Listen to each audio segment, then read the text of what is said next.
ദീപം തെളിയിച്ചുകൊണ്ട് ഐശ്വര്യകരമായി ഇന്നത്തെ ചടങ്ങുകൾക്ക് ഇവിടെ തുടക്കം കുറിക്കുന്നു.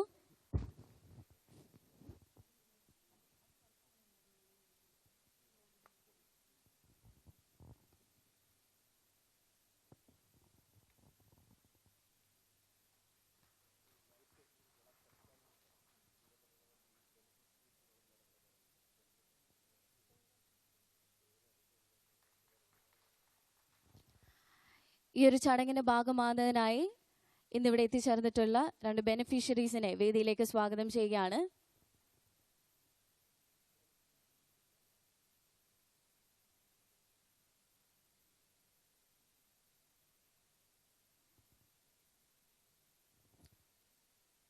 സ്വാഗതം ചെയ്യുന്നു.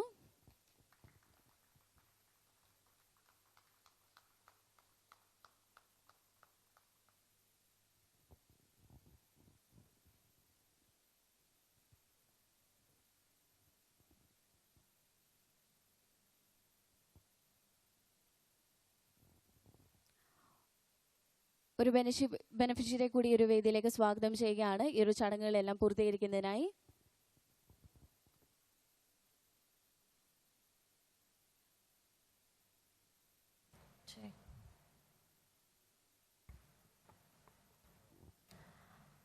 അമ്മയ്ക്ക് നല്ലൊരു കൈയ്യടി നൽകി നമുക്ക് എല്ലാവർക്കും വേദിയിലേക്ക് സ്വാഗതം ചെയ്യാം.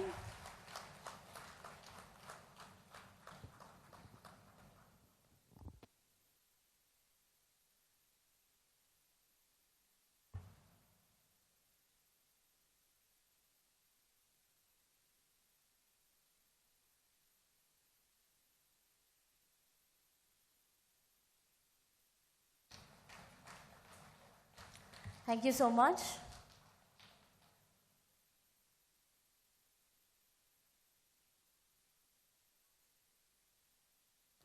ഏവർക്കും നന്ദി. Thank you. Kindly take back your seat.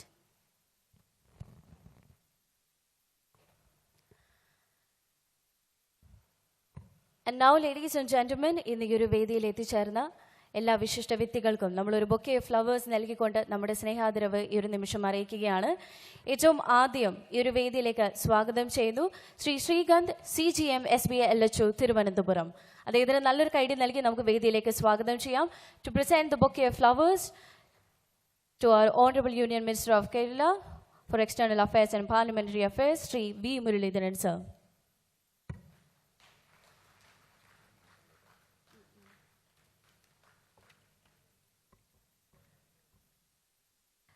ഇന്നത്തെ ഒരു ചടങ്ങിന് എത്തിച്ചേർന്നതിൽ ഒരുപാട് സന്തോഷം. Thank you so much sir for taking out your valuable time for us. Thank you once again.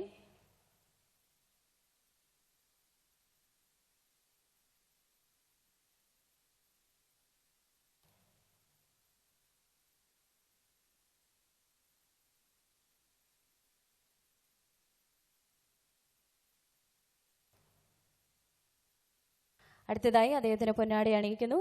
എല്ലാവരും ഒരു നിമിഷം നല്ലൊരു കൈയ്യടി നൽകണം please everybody. Thank you once again. അടുത്തതായി നമ്മുടെ ക്ഷണം സ്വീകരിച്ചെത്തിയ doctor Divya S Iyer, district collector Pathanamthitta district. മാമിന് ഒരു ബൊക്കെ ഓഫ് ഫ്ലവേഴ്സ് നൽകി ആദരിക്കുന്നതിനായി സ്വാഗതം ചെയ്തു Shrimati Vandana Mehrotra GM Network 3 Thiruvananthapuram. A very warm welcome to you, ma'am.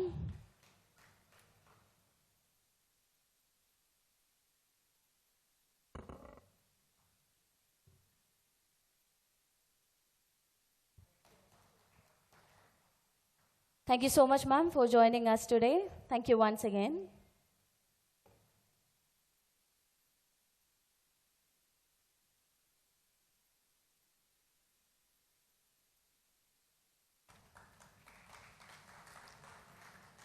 Thank you.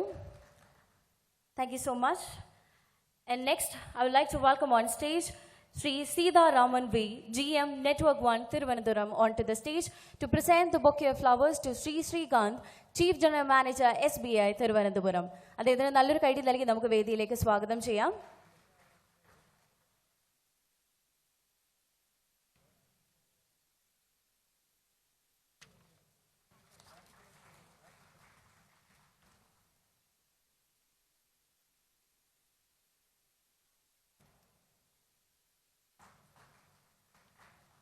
Thank you, sir. Thank you so much for doing the honor. Kindly take back your seat. And yes ladies and gentlemen, ഇന്ന് ഇവിടെ നിങ്ങളെല്ലാവരും എത്തിച്ചേർന്നു. അതിൽ ഒരുപാട് സന്തോഷമുണ്ട്. നിങ്ങളെല്ലാവരെയും ഔപചാരികമായി ഇന്നത്തെ ഒരു ചടങ്ങിലേക്ക് സ്വാഗതം ചെയ്യുന്നതിന് I would like to welcome doctor Divya S Iyer, district collector, Pathanamthitta district. A very warm welcome.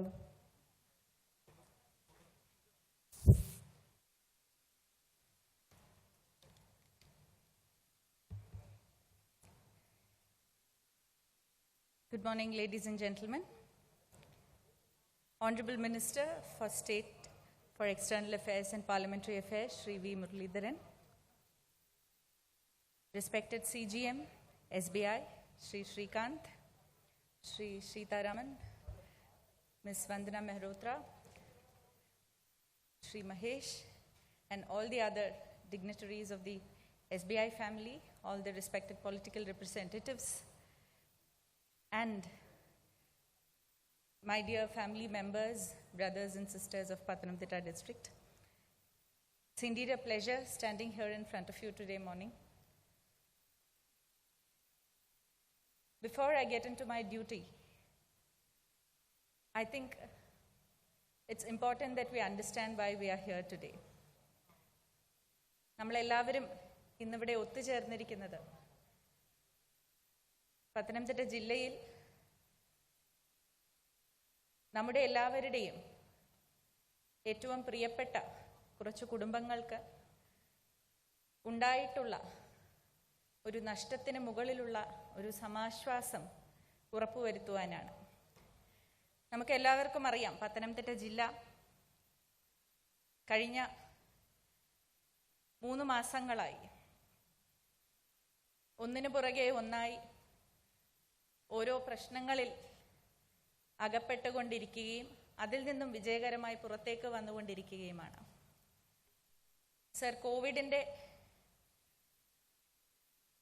ആഘാതം ഏറ്റവും ആദ്യം ആരംഭിച്ചത് പത്തനംതിട്ട ജില്ലയിൽ നിന്നാണ് എന്ന് അങ്ങേക്കറിയാം.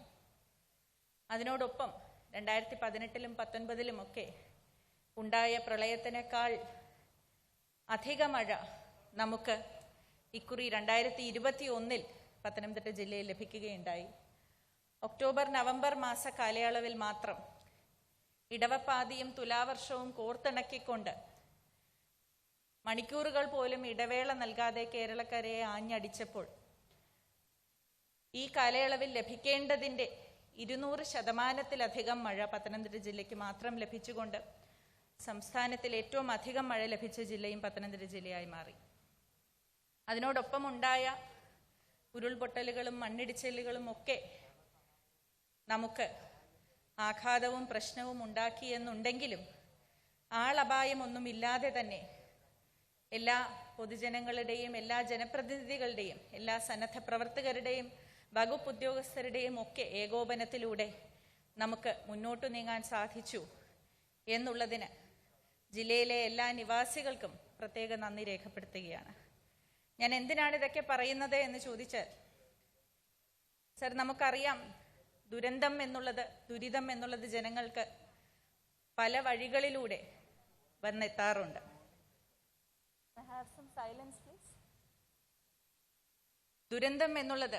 ദുരിതം എന്നുള്ളത് ജനങ്ങളിലേക്ക് പല വഴികളിലൂടെ ഓടിയെത്താറുണ്ട് സർ. അത് പ്രകൃതി ദുരന്തമായിരിക്കാം, മനുഷ്യനിർമ്മിതമായിട്ടുള്ള ദുരന്തങ്ങളായിരിക്കാം. ഒരു കുടുംബം തങ്ങളുടെ കഠിനാധ്വാനത്തിലൂടെ കുരുവി ചേർക്കുന്നത് പോലെ ചേർത്ത് വെച്ചിട്ടുള്ള സമ്പാദ്യം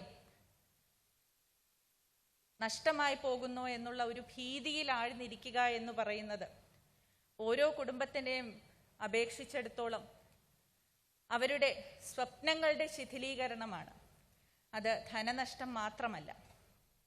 ആ ഒരു സാഹചര്യത്തിൽ തീർച്ചയായിട്ടും ഇത്തരത്തിലുള്ള ഒരു സമാശ്വാസം സർക്കാരിൽ നിന്നും കേന്ദ്ര സർക്കാരിൽ നിന്നും ഡെപ്പോസിറ്റേഴ്സ് ഫസ്റ്റ് എന്നുള്ള ഈ സ്കീമിലൂടെ DICGCയിലൂടെ നമുക്ക് നമ്മുടെ കുടുംബങ്ങൾക്ക് സമാശ്വാസം നൽകാൻ സാധിക്കുന്നു എന്ന് പറയുന്നത് തീർച്ചയായിട്ടും അതിൽ നിന്നും കരകയറുവാനുള്ള ഏറ്റവും നല്ല മാർഗമാണ് എന്ന് ഞാൻ കരുതുകയാണ്. പത്തനംതിട്ട ജില്ലയ്ക്ക് വേണ്ടി, ജില്ലയിലെ എല്ലാ പ്രിയപ്പെട്ട കുടുംബങ്ങൾക്കും വേണ്ടി സർക്കാരിന് പ്രത്യേക നന്ദി രേഖപ്പെടുത്തുവാനും ആഗ്രഹിക്കുന്നു. കടക്കാം. ഏറ്റവും ആദരണീയനായ നമ്മുടെ സ്വന്തം കേന്ദ്രമന്ത്രി ശ്രീ വി മുരളീധരൻ അവർകൾ ഇന്ന് നിങ്ങളോടൊപ്പം സംവദിക്കുവാൻ, നമ്മളോടൊപ്പം കുറച്ച് സമയം ചെലവഴിക്കുവാൻ ഈ ഒരു വേദിയിൽ എത്തിച്ചേർന്നിരിക്കുകയാണ്. നമുക്കെല്ലാവർക്കും അറിയാം, പാർലമെന്റ് സെഷൻ നടന്നുകൊണ്ടിരിക്കുന്ന സമയത്ത് ഇതിനായിട്ട് ഡൽഹിയിൽ നിന്നും നമ്മുടെ ജില്ലയിൽ എത്തിച്ചേർന്നിരിക്കുന്ന അദ്ദേഹം നടത്തിവരുന്ന സ്തുത്യാർഹമായ പ്രവർത്തനങ്ങൾക്കും കേരളക്കരയോടും കേരള മണ്ണിനോടും കേരള ജനതയോടും കാണിക്കുന്ന അകമഴിഞ്ഞ സ്നേഹത്തിനും സ്നേഹസഹായങ്ങൾക്കുമെല്ലാം നന്ദി രേഖപ്പെടുത്തിക്കൊണ്ട് ഹൃദയത്തിൻ്റെ ഭാഷയിൽ അദ്ദേഹത്തെ ഈ വേദിയിലേക്ക് സ്വാഗതം ചെയ്തു കൊള്ളുന്നു. അതിനോടൊപ്പം ഇന്ന് അല്പസമയത്തിനുള്ളിൽ നമ്മുടെ ആദരണീയനായ ഡെപ്യൂട്ടി സ്പീക്കറും ഈ മണ്ഡലത്തിൻ്റെ സ്വന്തം MLA-യുമായ ശ്രീ ചിറ്റയം ഗോപകുമാർ സാർ അവർകൾ ഇവിടെ എത്തിച്ചേരുമെന്ന് അറിയിച്ചിട്ടുണ്ട്. അദ്ദേഹത്തിൻ്റെ സ്വന്തം മണ്ണിലേക്ക് അദ്ദേഹത്തെ സ്വാഗതം ചെയ്യേണ്ട ആവശ്യമില്ല എന്നെനിക്കറിയാം. എങ്കിലും സ്നേഹത്തിൻ്റെ ഭാഷയിൽ അദ്ദേഹം നടത്തിവരുന്ന എല്ലാ സൽപ്രവർത്തനങ്ങൾക്കും നന്ദി രേഖപ്പെടുത്തിക്കൊണ്ട് അദ്ദേഹത്തെ സ്വാഗതം ചെയ്തുകൊള്ളുന്നു. ഇന്ന് ഈ ചടങ്ങ് ഇത്രയും ഭംഗിയായി സംഘടിപ്പിക്കുന്നതിൽ SBI വഹിച്ചിട്ടുള്ള പങ്ക് ചെറുതല്ല എന്ന് നമുക്കറിയാം. SBI എന്ന് പറയുമ്പോൾ എനിക്ക് ആത്മബന്ധമുള്ള ഒരു സ്ഥാപനമാണ് എന്നുള്ളത് ഒരു രഹസ്യമല്ല എന്നും എനിക്കറിയാം. എൻ്റെ അമ്മ SBTയിലായിരുന്നു എന്നുള്ളത് കൊണ്ട് തന്നെ ഈ ഒരു കുടുംബത്തിനുള്ളിൽ, ഈ ഒരു സംഘടനയ്ക്കുള്ളിൽ തീർച്ചയായിട്ടും വളർന്ന ഒരു കുട്ടിയായിരുന്നു ഞാൻ എന്നുള്ളതിൽ ഞാൻ അഭിമാനിക്കുന്നു. ഇന്ന് ഈ വേദിയിൽ നിങ്ങളെല്ലാവരെയും സൗഖ്യമായി സൗകര്യപ്രദമായി നമുക്ക് വേണ്ടുന്ന എല്ലാ ക്രമീകരണങ്ങളും ഒരുക്കുകയും ആദ്യം മുതൽ കേന്ദ്ര സർക്കാരിൽ നിന്നും ഒരു അറിയിപ്പ് ലഭിച്ച ആ നിമിഷം മുതൽ ഇതിനായി അഹോരാത്രം പ്രവർത്തിക്കുകയും ചെയ്ത SBIയുടെ എല്ലാ ഉദ്യോഗസ്ഥർക്കും എടുത്തു പറയേണ്ടുന്നത് SBIയുടെ CGM ശ്രീ ശ്രീകാന്ത് അവർകൾ. അദ്ദേഹം ഈ ചടങ്ങിനായി ഇന്നിവിടെ എത്തിച്ചേർന്നിരിക്കുകയാണ്.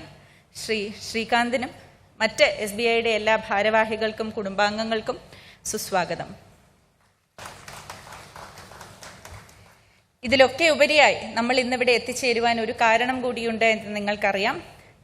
നമ്മുടെ ഏറ്റവും സമാരാധ്യനായ പ്രധാനമന്ത്രി ശ്രീ നരേന്ദ്രമോദി അവർകൾ നമ്മോടൊപ്പം നൂതന സാങ്കേതിക വിദ്യയുടെ ഒരു ഗുണഫലമാണ് എന്ന് നമുക്കറിയാം. നമ്മുടെ ഇടയിൽ ഇരുന്നു കൊണ്ട് തന്നെ അദ്ദേഹം നമ്മോടൊപ്പം സംവദിക്കുന്ന ഒരു പ്രതീതി ഇന്ന് സൃഷ്ടിക്കാൻ പോവുകയാണ് നമ്മൾ. അദ്ദേഹത്തിൻ്റെ ഏറ്റവും വിലപ്പെട്ട സമയവും അദ്ദേഹത്തിൻ്റെ സന്ദേശവും കേൾക്കുവാൻ നമ്മളെല്ലാവരും തയ്യാറായിരിക്കുകയാണ് എന്നെനിക്കറിയാം. അതിനാൽ തന്നെ കൂടുതൽ സമയം ചിലവഴിക്കുന്നില്ല.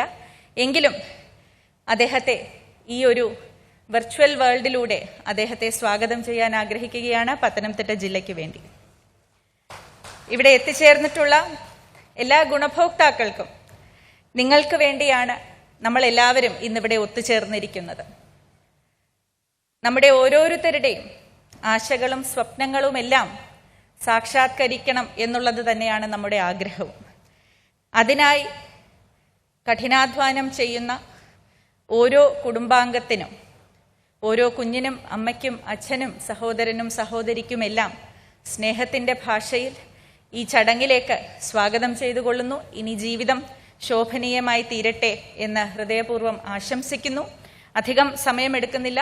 ഇവിടെ എത്തിച്ചേർന്നിട്ടുള്ള മറ്റെല്ലാ മാധ്യമ സുഹൃത്തുക്കൾക്കും പ്രവർത്തകർക്കുമൊക്കെ സ്വാഗതം അരുളിക്കൊണ്ട് എൻ്റെ വാക്കുകൾ അവസാനിപ്പിക്കുന്നു. നമസ്കാരം.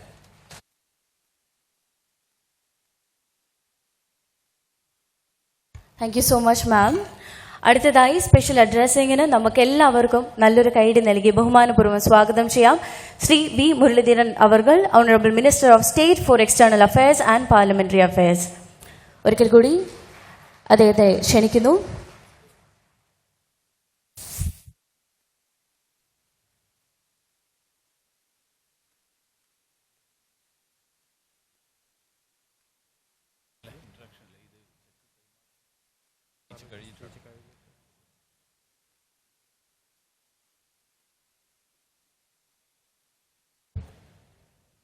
ഇന്നിവിടെ കേന്ദ്ര സർക്കാർ ആവിഷ്കരിച്ചിരിക്കുന്ന പുതിയ ഇൻഷുറൻസ് പദ്ധതിയായിട്ടുള്ള സഹകരണ ബാങ്കുകളിലെ നിക്ഷേപകർക്കുള്ള ഇൻഷുറൻസ് പദ്ധതി അതിൻ്റെ ഔപചാരികമായിട്ടുള്ള ഉദ്ഘാടനം നടക്കുന്ന ഈ വേദിയിൽ സന്നിഹിതയായിട്ടുള്ള ജില്ലാ collector doctor Divya S Iyer അവറുകൾ, വേദിയിൽ സന്നിഹിതനായിട്ടുള്ള സ്റ്റേറ്റ് ബാങ്ക് ഓഫ് ഇന്ത്യയുടെ chief general manager Shri Srikanth, ഏതാനും സമയത്തിനകം ഇവിടെ എത്തിച്ചേരുമെന്ന് പ്രതീക്ഷിക്കുന്ന ശ്രീ ചിറ്റയം ഗോപകുമാർ, ഇവിടെ സന്നിഹിതരായിട്ടുള്ള ഈ പദ്ധതിയുടെ ഗുണഭോക്താക്കളായിട്ടുള്ള സഹോദരീ സഹോദരന്മാരെ, സ്റ്റേറ്റ് ബാങ്ക് ഓഫ് ഇന്ത്യയുടെയും മറ്റ് വിവിധ ബാങ്കുകളുടെയും ഉദ്യോഗസ്ഥരെ, സഹോദരീ സഹോദരന്മാരെ, എല്ലാവർക്കും നമസ്കാരം. ബഹുമാനിയായിട്ടുള്ള കലക്ടർ ഇവിടെ സൂചിപ്പിച്ചതുപോലെ ഒരു പുതിയ പദ്ധതിയുടെ ആരംഭം കുറിക്കുന്ന സന്തോഷകരമായിട്ടുള്ള മുഹൂർത്തത്തിലാണ് നമ്മളുള്ളത്. നമ്മുടെ നാട്ടിൽ സഹകരണ ബാങ്കുകൾ നമ്മുടെ ജനജീവിതവുമായിട്ട് എത്രമാത്രം ബന്ധപ്പെട്ടിരിക്കുന്നുവെന്ന് നമുക്കെല്ലാവർക്കും അറിയാം. കേരളം പോലെയുള്ള ഒരു സംസ്ഥാനത്ത് സഹകരണ ബാങ്കുകളാണ് ഗ്രാമീണ സമ്പദ് വ്യവസ്ഥയുടെ അടിസ്ഥാനം. എല്ലാ ആവശ്യങ്ങൾക്കും നമ്മൾ സമീപിക്കുന്നത് പലപ്പോഴും നമ്മുടെ നാട്ടിലെ സഹകരണ ബാങ്കുകളെയാണ്. പക്ഷെ പല കാരണങ്ങളാൽ ചില സന്ദർഭങ്ങളിൽ ആ ബാങ്കുകൾ നഷ്ടത്തിലാവുകയും പ്രവർത്തനരഹിതമാവുകയും ചെയ്യുന്നതും നമ്മൾ കണ്ടിട്ടുണ്ട്. അങ്ങനെ അത് കേരളത്തിലെ മാത്രം ഒരു പ്രശ്നമല്ല, ഈ രാജ്യം മുഴുവനുള്ള പ്രശ്നമാണ്. പക്ഷെ അതിൽ നഷ്ടം സംഭവിക്കുന്നത് ജീവിതകാലം മുഴുവൻ അധ്വാനിച്ച്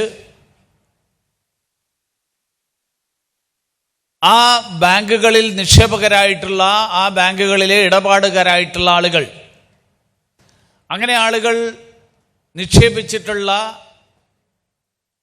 നിക്ഷേപങ്ങൾ, ആ നിക്ഷേപങ്ങൾ അവർക്ക് നഷ്ടപ്പെടുന്ന ഒരു സാഹചര്യം, ആ സാഹചര്യം കഴിഞ്ഞ കുറെ കാലങ്ങളായിട്ട് നമ്മുടെ രാജ്യത്തെ ചെറുകിട നിക്ഷേപകരായിട്ടുള്ള കോടിക്കണക്കിന് ആളുകൾ അനുഭവിച്ചുകൊണ്ടിരിക്കുകയാണ്. ഞാൻ ഇന്ന് രാവിലെ സ്റ്റേറ്റ് ബാങ്ക് ഓഫ് ഇന്ത്യയുടെ ഉദ്യോഗസ്ഥന്മാരുമായിട്ട് സംസാരിക്കുകയായിരുന്നു. നമ്മുടെ രാജ്യത്ത് ശരാശരി ഒരു നിക്ഷേപകൻ സ്റ്റേറ്റ് ബാങ്കിലോ മറ്റേതെങ്കിലും ബാങ്കിലോ ഒക്കെ ഒരു SB അക്കൗണ്ട് എടുക്കുന്ന ആളുകൾ, അങ്ങനെയുള്ള ആളുകളുടെ ശരാശരി നിക്ഷേപം 36,000 രൂപയാണെന്നാണ് അവർ പറഞ്ഞത്. നേരത്തെ അതുകൊണ്ട് തന്നെ കേന്ദ്ര സർക്കാർ അങ്ങനെ നഷ്ടപ്പെടുന്ന അല്ലെങ്കിൽ പ്രവർത്തനരഹിതമാകുന്ന ബാങ്കുകളിലെ നിക്ഷേപകർക്ക് അവർക്ക് 1 ലക്ഷം രൂപ വരെ ഇൻഷുറൻസ് തുകയായിട്ട് അവർ ഇൻഷുർ ചെയ്തിട്ടുള്ള അക്കൗണ്ടുകളുടെ അതിനുള്ള പരിഹാരം എന്നുള്ള നിലയിൽ നൽകാനുള്ള പദ്ധതി ഉണ്ടായിരുന്നു. ആ തുകയുടെ പരിധി അത് 1 ലക്ഷത്തിൽ നിന്ന് 5 ലക്ഷമാക്കിയിട്ട് വർദ്ധിപ്പിക്കാനുള്ള തീരുമാനം ഈ കഴിഞ്ഞ ബജറ്റിൽ ശ്രീ നരേന്ദ്രമോദിജിയുടെ നേതൃത്വത്തിലുള്ള കേന്ദ്ര സർക്കാരിൽ ബഹുമാനിയായിട്ടുള്ള ധനമന്ത്രി ശ്രീമതി നിർമ്മല സീതാരാമൻ പ്രഖ്യാപിച്ചിരുന്നു. അതനുസരിച്ച് കഴിഞ്ഞ സെപ്റ്റംബർ മാസത്തിൽ ഇത് സംബന്ധിച്ചിട്ടുള്ള നിയമം പ്രാബല്യത്തിൽ വന്നു. നവംബർ മാസം 29 തീയതി ആദ്യ ഗഡു എന്നുള്ള നിലയിൽ നിരവധി ആളുകൾക്ക് ഈ നഷ്ടം, നിക്ഷേപം ഉണ്ടായിരുന്ന ആളുകൾക്ക് ബാങ്കുകൾ പ്രവർത്തനരഹിതമായതിനെ തുടർന്ന് അവർക്ക് നഷ്ടപ്പെട്ടിട്ടുള്ള തുക ആ തുക 5 ലക്ഷം വരെയുള്ള തുക നൽകാനുള്ള പദ്ധതിയുടെ ഭാഗമായിട്ട് ആദ്യ ഗഡു കൈമാറ്റം ചെയ്യപ്പെടുകയുണ്ടായി. ഇന്ന് ഈ സന്ദർഭത്തിൽ രാജ്യത്തെ 18 കേന്ദ്രങ്ങളിൽ ഇതേപോലെയുള്ള പ്രവർത്തനരഹിതമായിട്ടുള്ള ബാങ്കുകൾ നഷ്ടത്തിൽ വരികയും അതിനെ തുടർന്ന് പ്രവർത്തനം നിലച്ചു പോവുകയും ഒക്കെ ചെയ്തിട്ടുള്ള അർബൻ ബാങ്കുകൾ, ആ അർബൻ ബാങ്കുകളിലെ നിക്ഷേപകർക്ക് അവർക്ക് അവരുടെ നിക്ഷേപത്തിൻ്റെ പലിശ ഉൾപ്പെടെയുള്ള തുക എന്നുള്ള നിലയിൽ 5 ലക്ഷം രൂപ വരെ ഉള്ള ഇൻഷുറൻസ് തുക, ആ ഇൻഷുറൻസ് തുക കൈമാറ്റം ചെയ്യാനുള്ള ചടങ്ങ്, ആ ചടങ്ങിനോടനുബന്ധിച്ച് ഈ പദ്ധതിയുടെ ഔപചാരികമായിട്ടുള്ള ഉദ്ഘാടനം നടക്കുകയാണ്. ബഹുമാന്യനായിട്ടുള്ള പ്രധാനമന്ത്രി ശ്രീ മോദിജി ഏതാനും സമയത്തിനകം ഡൽഹിയിൽ നിന്ന് കേന്ദ്ര ധനകാര്യമന്ത്രി ശ്രീമതി നിർമ്മല സീതാരാമൻ ഉൾപ്പെടെ ഉള്ളവർ പങ്കെടുക്കുന്ന ചടങ്ങിൽ നമ്മളെല്ലാവരെയും അഭിസംബോധന ചെയ്യും. അതുകൊണ്ട് ഞാൻ ദീർഘിപ്പിക്കാൻ ആഗ്രഹിക്കുന്നില്ല. ഞാൻ ഒരു കാര്യം കൂടി മാത്രം സൂചിപ്പിക്കാനേ ഈ അവസരത്തിൽ ആഗ്രഹിക്കുന്നുള്ളൂ. കേരളത്തിലെ സഹകരണ മേഖല, ആ സഹകരണ മേഖലയിൽ റിസർവ് ബാങ്കിൻ്റെ ചില മാനദണ്ഡങ്ങൾ, ചില ഗൈഡ് ലൈൻസ്, ആ ഗൈഡ് ലൈൻസ് നടപ്പിലാക്കിയപ്പോൾ കേരളത്തിൽ ഒരു ആശങ്ക ഉടലെടുത്തിരുന്നു. നമ്മുടെ നാട്ടിലെ സഹകരണ പ്രസ്ഥാനത്തിൻ്റെ അടിസ്ഥാനം സഹകരണ പ്രസ്ഥാനത്തിൻ്റെ ജനാധിപത്യ സ്വഭാവമാണ്. കമ്പനികളും കോപ്പറേറ്റീവ് സൊസൈറ്റികളും തമ്മിലുള്ള വലിയ വ്യത്യാസം അതാണ്. കമ്പനികളിൽ നിക്ഷേപത്തിൻ്റെ അനുസരിച്ചിട്ടാണ് അവിടുത്തെ നിയന്ത്രണമെങ്കിൽ സഹകരണ സംഘങ്ങളിൽ നിക്ഷേപത്തിൻ്റെ തോതിനനുസരിച്ചിട്ടല്ല, ആ നിക്ഷേപകന്റെ, അതായത് ജനാധിപത്യപരമായിട്ടുള്ള അവകാശം, ഒരു വ്യക്തി ഒരാൾക്ക് ഒരു വോട്ട് എന്നുള്ള അധികാരം, ആ അധികാരം ഉപയോഗിച്ചുകൊണ്ടാണ്, ആ അധികാരം ഉപയോഗിക്കപ്പെടുന്ന മേഖലയാണ് സഹകരണ മേഖല. ആ സഹകരണ മേഖലയുടെ ജനാധിപത്യ സ്വഭാവം, ആ ജനാധിപത്യ സ്വഭാവമാണ് അതിനെ വ്യത്യസ്തമായിട്ട് നിർത്തുന്നത്. അതാണ് അതിനെ ജനകീയമാക്കുന്നത്. അതാണ് ആഭിമുഖ്യമുള്ള പദ്ധതികളും നിക്ഷേപ പദ്ധതികളുമൊക്കെ ആവിഷ്കരിക്കാൻ സഹകരണ ബാങ്കുകൾക്ക് പ്രേരണയാകുന്നത്. അതിന് ഒരു തടസ്സം വരുമോ എന്നുള്ള ഒരാശങ്ക ചില കോണുകളിൽ നിന്നെങ്കിലും ഉയർന്നു വന്നിരുന്നു. ആ ആശങ്ക മുഴുവൻ തന്നെ ദൂരീകരിക്കുന്നതാണ് ഇന്ന് ഈ ഇൻഷുറൻസ് പദ്ധതി പ്രഖ്യാപിച്ചിട്ട് ഈ പ്രഖ്യാപനത്തിലൂടെ, ഇത് നടപ്പിലാകുന്നതിലൂടെ നമ്മുടെ എല്ലാവരുടെയും മുന്നിലെത്തുന്നത്. വാസ്തവത്തിൽ സഹകരണ അർബൻ കോപ്പറേറ്റീവ് ബാങ്കുകൾ, ആ ബാങ്കുകൾക്ക് റിസർവ് ബാങ്കിൻ്റെ മാനദണ്ഡങ്ങളും റിസർവ് ബാങ്കിൻ്റെ മാർഗനിർദ്ദേശ തത്വങ്ങളും പ്രാവർത്തികമാകുന്നതിലൂടെ ഇടപാടുകാരെ സംബന്ധിച്ചിടത്തോളം, നിക്ഷേപകരെ സംബന്ധിച്ചിടത്തോളം, നിക്ഷേപകർക്ക് കൂടുതൽ പ്രയോജനപ്രദമായിട്ടുള്ള, അവരുടെ നിക്ഷേപത്തിന് സുരക്ഷിതത്വം ഉറപ്പുവരുന്ന ഒരു സാഹചര്യം ഉണ്ടാവുകയാണ്. അങ്ങനെ ഒരു സാധാരണക്കാരന് പ്രയോജനപ്രദമായിട്ടുള്ള ഒരു സാഹചര്യം, ആ സാഹചര്യം ഇന്ന് ഈ നിക്ഷേപത്തിന് സുരക്ഷിതത്വം നൽകുന്ന ഈ പദ്ധതിയിലൂടെ ഉറപ്പ് നൽകുക എന്നുള്ളതാണ് ഈ ഒരു പുതിയ പദ്ധതി ആവിഷ്കരിച്ചതിലൂടെ കേന്ദ്ര സർക്കാർ ലക്ഷ്യം വെച്ചിട്ടുള്ളത്. കാരണം ഈ നാട്ടിലെ ഏത് മേഖല എടുത്തു നോക്കിക്കഴിഞ്ഞാലും ഈ നാട്ടിലെ ബാങ്കുകളിലെ നിക്ഷേപകർ, ഒരു സാധാരണ ഒരു ശരാശരി നിക്ഷേപം 36,000 രൂപയാണ് എന്ന് പറയുമ്പോൾ ഈ നാട്ടിലെ ബഹുഭൂരിപക്ഷം ആളുകൾ അതിനേക്കാളും കുറഞ്ഞ തുകയാണ് അവരുടെ അക്കൗണ്ടുകളിൽ നിലനിൽക്കുന്നത് എന്നാണ് അതിനർത്ഥം. അപ്പോൾ ഈ നാട്ടിലെ ബഹുഭൂരിപക്ഷം വരുന്ന ജനസമൂഹം, ആ ജനസമൂഹത്തിൻ്റെ ക്ഷേമം, ആ ക്ഷേമമാണ് കേന്ദ്ര സർക്കാർ സഹകരണ മേഖലയിൽ അർബൻ കോപ്പറേറ്റീവ് ബാങ്കുകളിൽ ഉൾപ്പെടെ റിസർവ് ബാങ്കിൻ്റെ മാർഗനിർദ്ദേശ തത്വങ്ങൾ, ആ തത്വങ്ങൾ പ്രാവർത്തികമാക്കുന്നതിലൂടെ ലക്ഷ്യമിടുന്നത് എന്നുള്ളത് വ്യക്തമാക്കാൻ ഞാൻ ഈ അവസരത്തിൽ ആഗ്രഹിക്കുകയാണ്. നരേന്ദ്രമോദിജിയുടെ നേതൃത്വത്തിലുള്ള സർക്കാർ നിലവിൽ വന്നതിന് ശേഷം കഴിഞ്ഞ 7 വർഷക്കാലത്തിനിടയിൽ നമ്മുടെ സാമ്പത്തിക രംഗത്തുണ്ടായിട്ടുള്ള വലിയൊരു മാറ്റം, പ്രത്യേകിച്ച് ബാങ്കിംഗ് മേഖലയിൽ ഉണ്ടായിട്ടുള്ള വലിയൊരു മാറ്റം.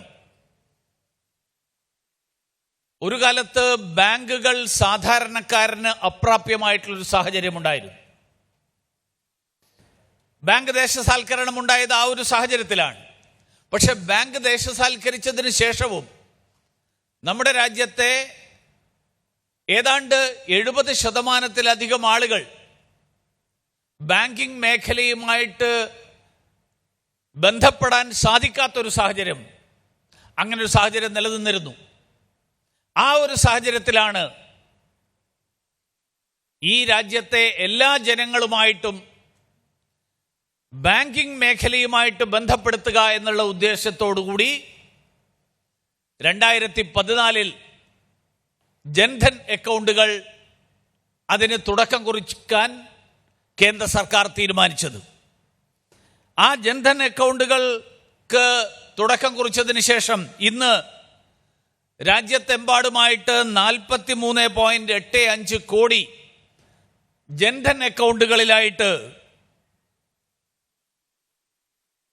1,48,069 കോടി രൂപ, അതായത് ഇന്ന് വരെ അക്കൗണ്ട് ഇല്ലാത്ത ആളുകൾ, അവർക്ക് സീറോ ബാലൻസ് അക്കൗണ്ട് തുടങ്ങിയപ്പോൾ പലരും സംശയം പ്രകടിപ്പിച്ചിരുന്നു. അക്കൗണ്ട് ഇല്ലാത്ത ആളുകൾക്ക് സീറോ ബാലൻസ് അക്കൗണ്ട് തുടങ്ങിയതുകൊണ്ട് എന്ത് പ്രയോജനമുണ്ടാകും? അവരുടെ ബാങ്കുകളിൽ നിക്ഷേപം ഉണ്ടാകുമോ? അവരുടെ അക്കൗണ്ടുകളിൽ പണമിടാൻ അവരുടെ കയ്യിൽ വരുമാനം എവിടെ? പക്ഷേ ഈ രാജ്യത്തെ 43 കോടി ആളുകൾ ഈ അക്കൗണ്ടുകൾ ആരംഭിച്ചു എന്ന് മാത്രമല്ല, 1,48,069 കോടി രൂപ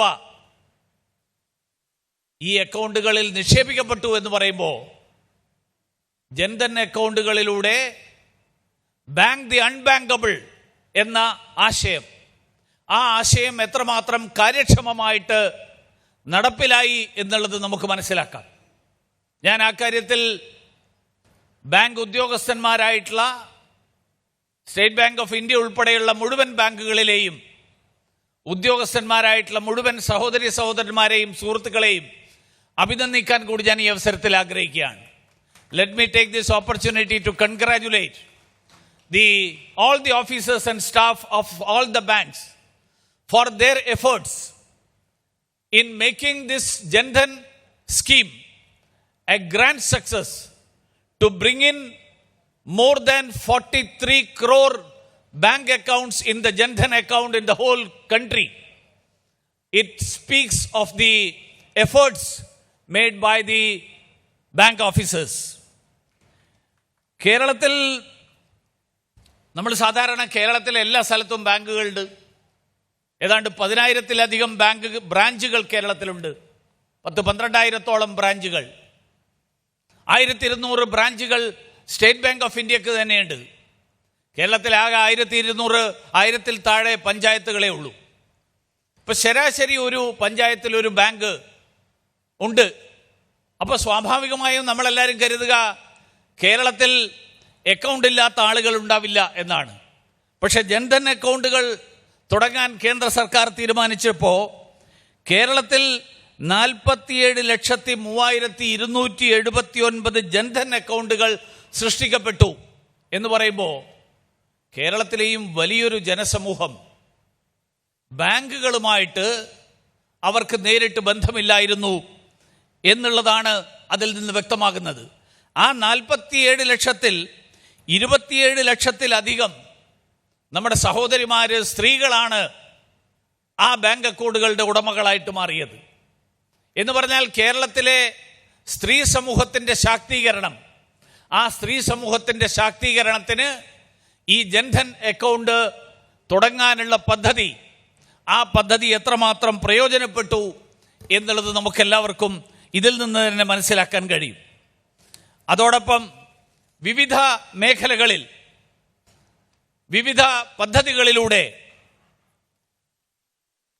ഈ തരത്തിലുള്ള നിരവധി സാമ്പത്തിക സമാശ്വാസ പദ്ധതികൾ, ആ പദ്ധതികൾ ആവിഷ്കരിക്കാൻ കഴിഞ്ഞ 7 വർഷക്കാലത്തിനിടയിൽ കേന്ദ്ര സർക്കാരിന് സാധിച്ചിട്ടുണ്ട്. പ്രധാനമന്ത്രി ജീവൻ ജ്യോതി ബീമ യോജന ഇതേപോലെയുള്ളൊരു ഇൻഷുറൻസ് പദ്ധതിയാണ്. 330 രൂപ ഒരു വർഷം പ്രീമിയം അടച്ചുകൊണ്ട് 2 ലക്ഷം രൂപ വരെ ഇൻഷുറൻസ് തുക ലഭിക്കുന്ന ഒരു പദ്ധതി. ആ പദ്ധതിയാണ് പ്രധാനമന്ത്രി ജീവൻ ജ്യോതി ബീമ യോജന. ഇതേപോലെ 12 രൂപ പ്രതിവർഷം പ്രീമിയം അടച്ചുകൊണ്ട് 2 ലക്ഷം രൂപ ജീവാപായത്തിനും 1 ലക്ഷം രൂപ ഭാഗികമായിട്ടുള്ള വിഷമങ്ങൾ ഒക്കെ അപകടത്തിലും അതുപോലെയുള്ള കാര്യങ്ങളിൽ സംഭവിക്കുമ്പോൾ 1 ലക്ഷം രൂപ വരെ ഇൻഷുറൻസ് തുക കിട്ടുന്ന പ്രധാനമന്ത്രി സുരക്ഷാ ബീമ യോജന. ഇതൊക്കെ തന്നെ ഈ സാധാരണക്കാരായിട്ടുള്ള ആളുകളെ അവർക്ക് പ്രയോജനപ്പെടുന്ന, അവർക്ക് സഹായകരമായിട്ടുള്ള പദ്ധതികളാണ്.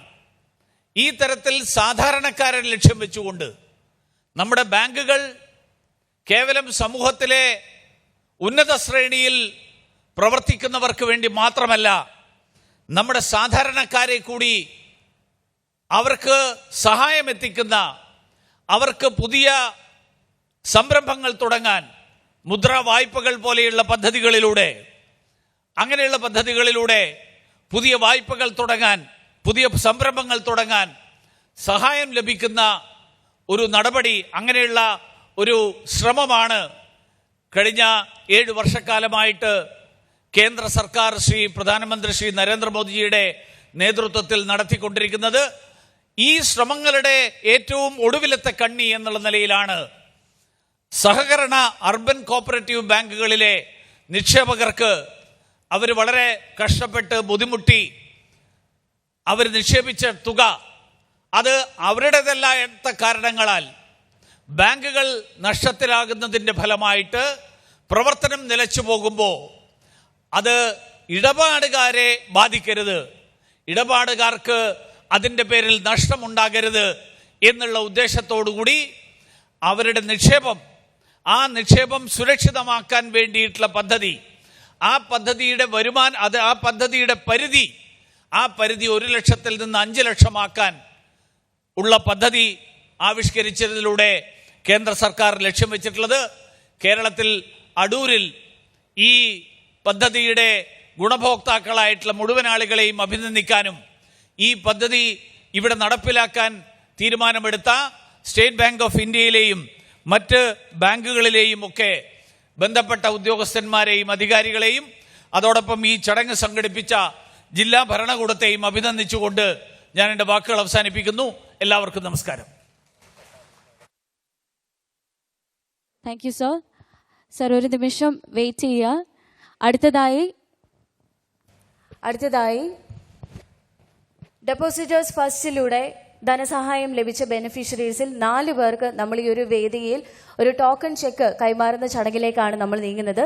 ഇതിനായി ഒരിക്കൽ കൂടി സ്വാഗതം ചെയ്യുന്നു ആദരണീയനായ Shri V Muraleedharan sir. Kindly come forward. ഏറ്റവും ആദ്യം നമ്മൾക്ക് എല്ലാവർക്കും ഏറെ സന്തോഷത്തോടു കൂടി തന്നെ വേദിയിലേക്ക് സ്വാഗതം ചെയ്യാം ശ്രീ വിനോദ് ജി. അദ്ദേഹത്തിന് നല്ലൊരു കൈഡി നൽകി നമുക്ക് വേദിയിലേക്ക് സ്വാഗതം ചെയ്യാം.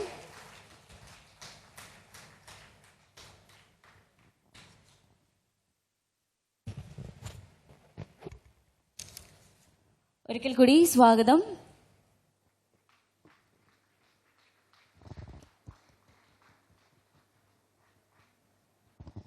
എല്ലാവരും ഒരിക്കൽ കൂടി നല്ലൊരു കൈഡി നൽകിക്കൊണ്ട് അദ്ദേഹത്തിന്റെ ഈ ഒരു സന്തോഷത്തിൽ നമുക്ക് എല്ലാവർക്കും പങ്കുചേരാം. Thank you. Moving on. അടുത്തതായി വേദിയിലേക്ക് സ്നേഹപൂർവ്വം സ്വാഗതം ചെയ്യുന്നു ശ്രീ രാജേന്ദ്രകുമാർ.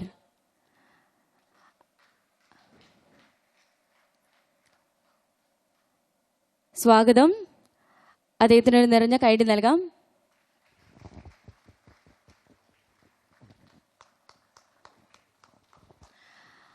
ഓരോ ബെനിഫിഷ്യറീസും ഈ ഒരു വേദിയിൽ വരുമ്പോൾ നിങ്ങളുടെ എല്ലാവരുടെയും സന്തോഷം നല്ലൊരു കൈഡിയിലൂടെ അവർക്ക് നൽകണം.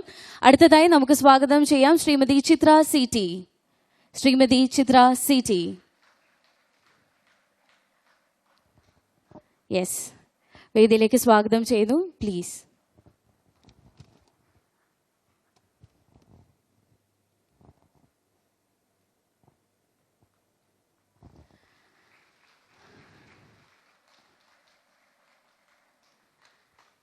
Thank you.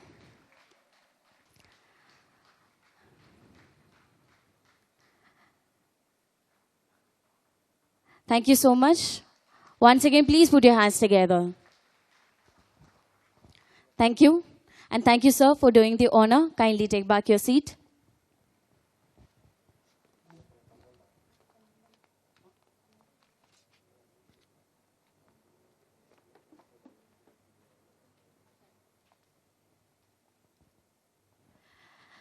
Ladies and gentlemen, നമ്മളെല്ലാവരും ഈ ഒരു ദിവസം ഒരേപോലെ ഉറ്റുനോക്കുന്നതും കാത്തിരിക്കുന്നതുമെല്ലാം ഏറെ അഭിമാനകരവും ഏറെ സന്തോഷകരമായ ആ ഒരു നിമിഷത്തിന് വേണ്ടി തന്നെയാണ്. Our Honorable Prime Minister of India, Shri നരേന്ദ്രമോദിജിയുടെ ആ ഒരു വാക്കുകൾക്കായി നമ്മൾക്ക് എല്ലാവർക്കും ഒരുമിച്ച് കാത്തിരിക്കാം. അദ്ദേഹം കൃത്യം 12 മണിക്കാണ് SBI വെബ്കാസ്റ്റിലൂടെ നമ്മുടെ മുന്നിലേക്ക് എത്തുന്നത്. എല്ലാവരും ദയവായി കാത്തിരിക്കുക.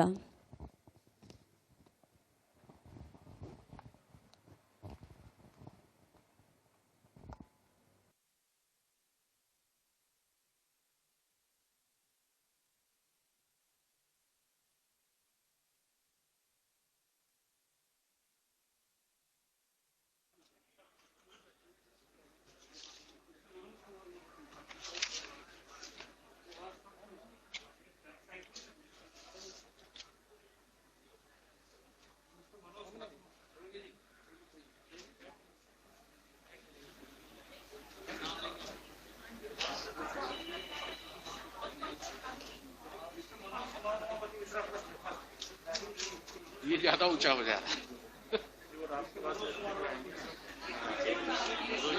लंबा हो जाएगा मैडम। और क्या ऊंचा हो रहा है।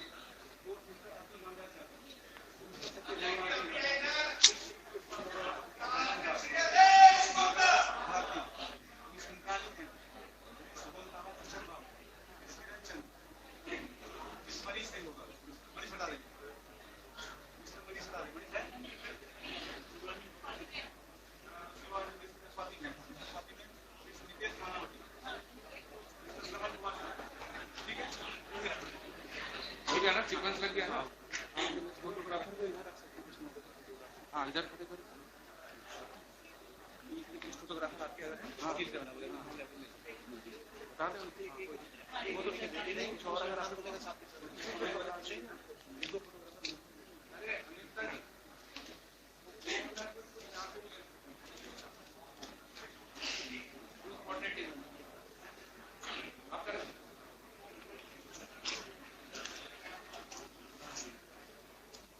सारे चेक आने आप लोग गपशप मत करना जैसा कि सोल भी सब लगे टेबल में सारे सोल लेगा टेबल का अंदर जाने की जरूरत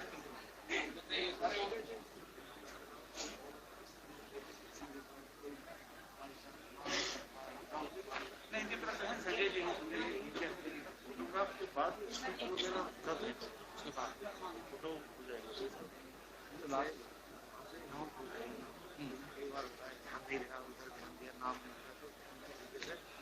हाँ ठीक है ठीक ठीक ठीक अरे सचिन आ जाए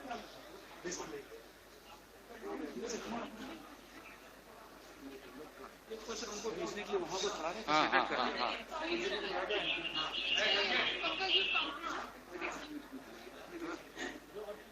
यार यहाँ लोग मैं जैसे बुलाऊंगा ना बैठ जाओ सेंट्रल और तुरंत आप उसको भेजेंगे ऊपर वो पकड़ के ले आएंगे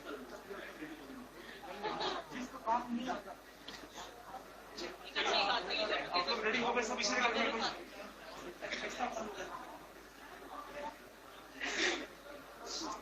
एक्स्ट्रा मूवमेंट मत करिएगा आप लोग कुछ बात होगा इसको रख के अंदर बैठ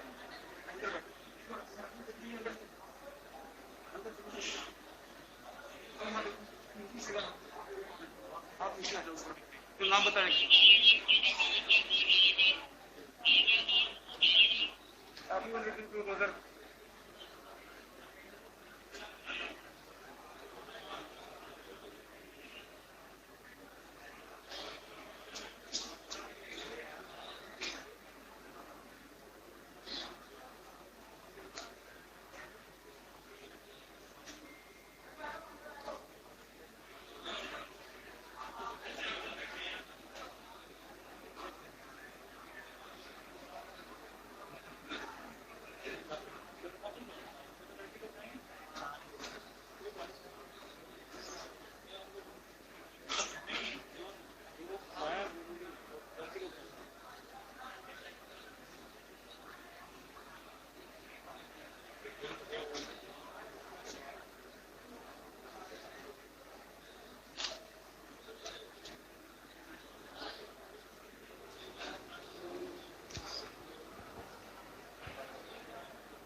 എല്ലാവരും അല്പസമയം കൂടി കാത്തിരിക്കണമെന്ന് അഭ്യർത്ഥിക്കുകയാണ്.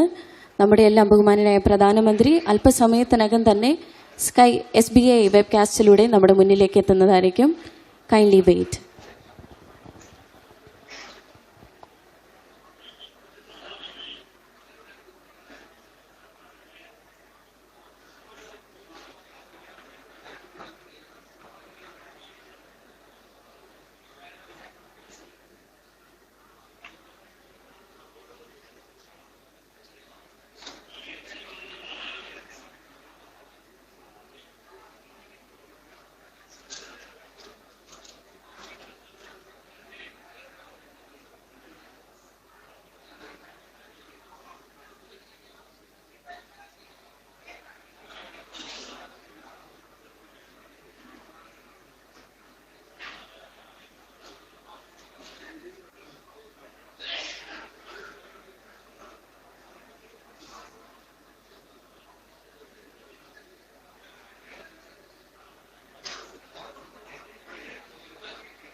कृपया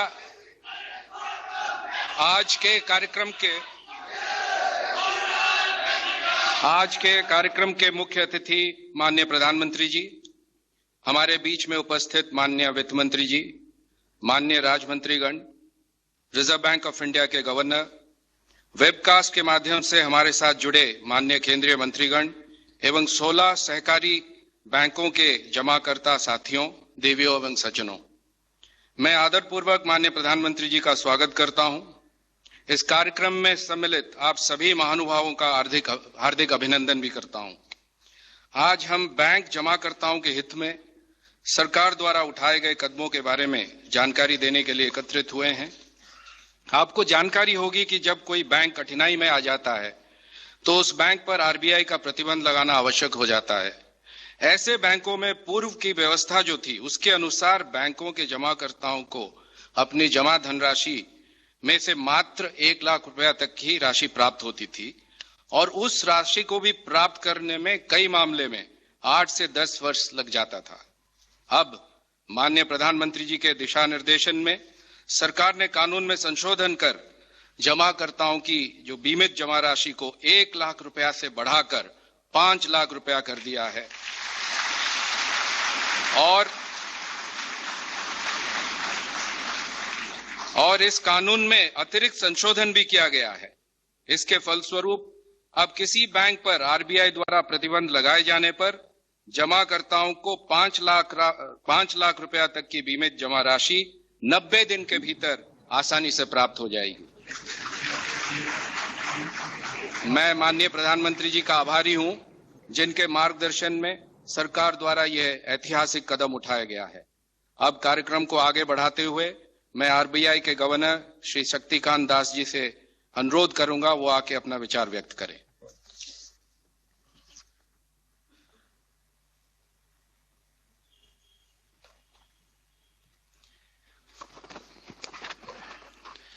Honorable Prime Minister, Honorable Finance Minister, Honorable Ministers of State for Finance, Honorable Ministers and Ministers of State who are participating in this event from various locations,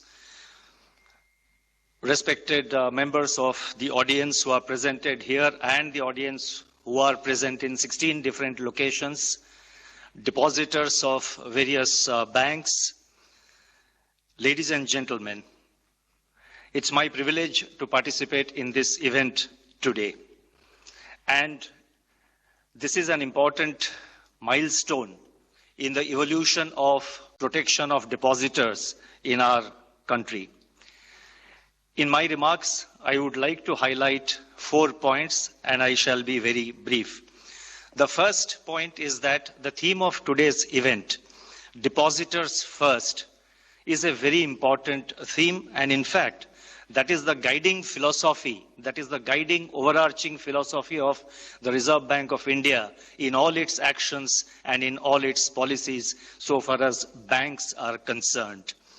Our focus is to protect the resilience of the banks and, more importantly, to keep in mind the interest of the depositors uppermost in our mind.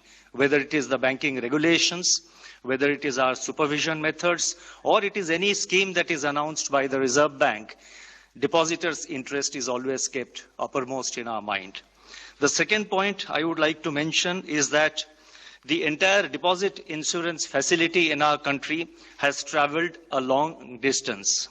But 2 significant milestones were achieved recently, which has already been pointed out by the Secretary Department of Financial Services. The first was in February 2020, whereby after 27 years, the amount payable to the depositors, the maximum amount, was increased from 1 lakh to 5 lakhs. 1 lakh was fixed in 1993, and it was enhanced to rupees 5 lakhs in the year 2000 after a gap of 27 years. That is the first landmark development. The second landmark development was that the payment now has to be made within 90 days. On the 90th day from the time the Reserve Bank imposes certain restrictions on withdrawal of money, the deposit amount of 5 lakhs or the actual amount, whichever is that is a deposit amount subject to a maximum of rupees 5 lakhs, the amounts will be paid. And consequent on these two legislative changes, the DICGC, which is entrusted with this responsibility of making the payments through the banks, it has now automated the claim receipt and settlement process. The entire technology has been leveraged and the entire process has been now automated. And I'm happy to point out and to share this information that the first set of banks where 90 days got completed on 29th of November, all the claims were processed thanks to the cooperation extended by all the banks and in particular the public sector banks. I would like to express my appreciation and thanks to all the public sector banks and their managements. The third point I would like to mention is that deposit insurance, the payment of the deposit insurance amount should be seen, and we see it as a measure of last resort. Our effort is always to see that the banking sector remains robust.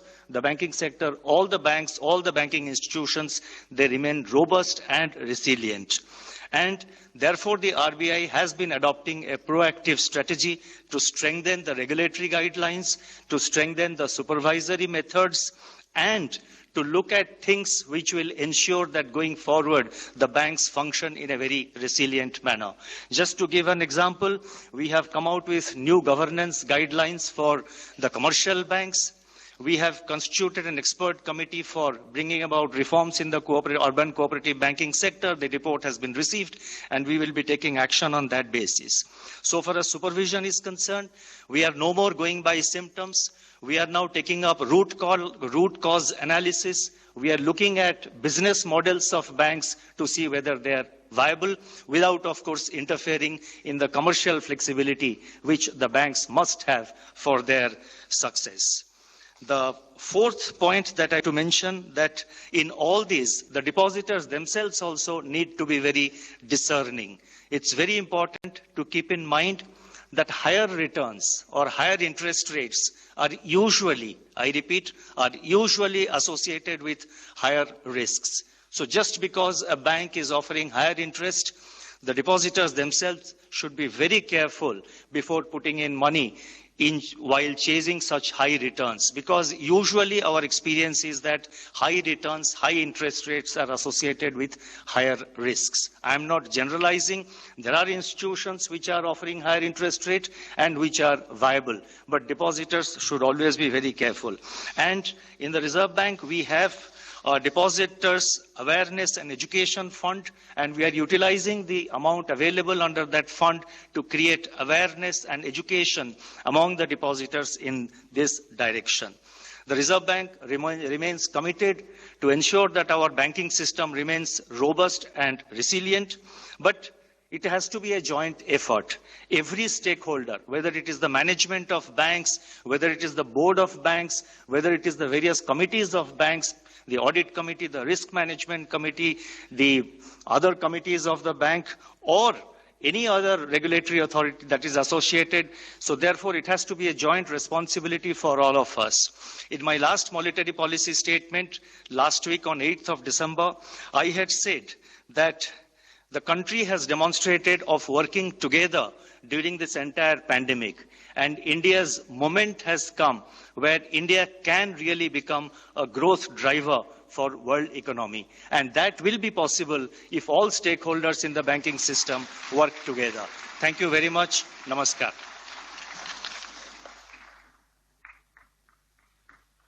मैं अब अनुरोध करना चाहूंगा माननीय वित्त मंत्री जी, कृपया आप मंच पर आएं और अपना संबोधन दें.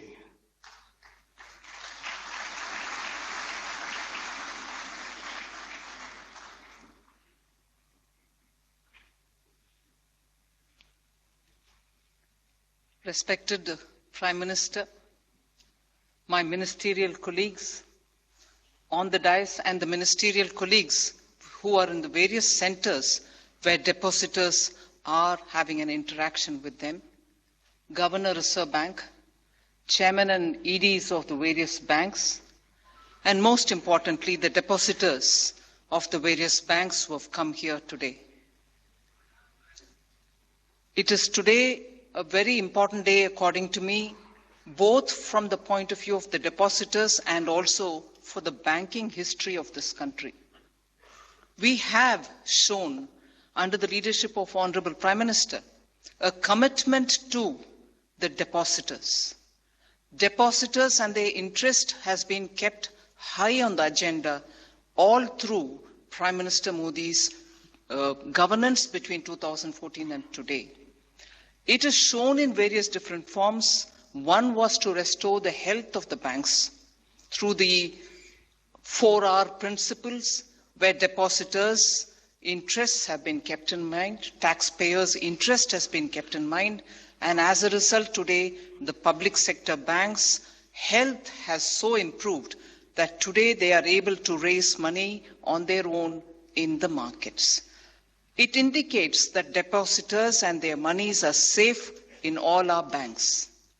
Equally, from 2019, when there has been a lot of distressed calls and voices of depositors whose monies were lying because there was a regulatory control on the banks and they were not allowed to take their monies back. Their own money couldn't be taken out of the banks by them. It could be for health-related expenditure, it could be for a function in their houses, or it could be for building one additional room in their houses. They could not take the monies back. So on the direction of Honorable Prime Minister, we made it possible in February 2020 budget to increase the insurance amount from 1 lakh to 5 lakhs, so that normal middle-class households who've put their hard-earned savings in banks get their money in due time.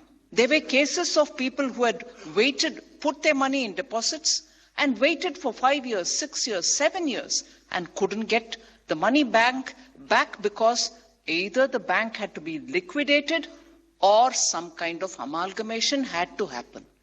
So the wait for the depositor was for eternal, but banks had to wait for resolution to happen. So to get over that hitch, Honorable Prime Minister directed us, isn't there any other way in which you can give the hard-earned money back to the depositors? So in August this year, during the monsoon session of the Parliament, amendments were brought in, which the Honorable Governor of Reserve Bank referred to, so that the money is given within 90 days period from the time Reserve Bank as the regulator brings in some control over banks which are in distress. And as a result, today we see banks which were put under restrictions have their depositors receiving 5 lakh each. And this is a major step, a sensitive step, a step which understands the difficulties of the middle class of India. The difficulties of the middle class of India is what Prime Minister had responded to when he said increase the insurance. Then when he said it is now difficult, in spite of the 5 lakhs being increased, for people to get the money in time.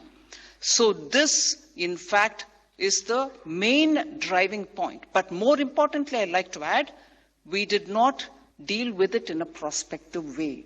Normally, most of these laws, and ideally most of these laws, are applied prospectively from the date when it gets passed from the Parliament and notification is given from then.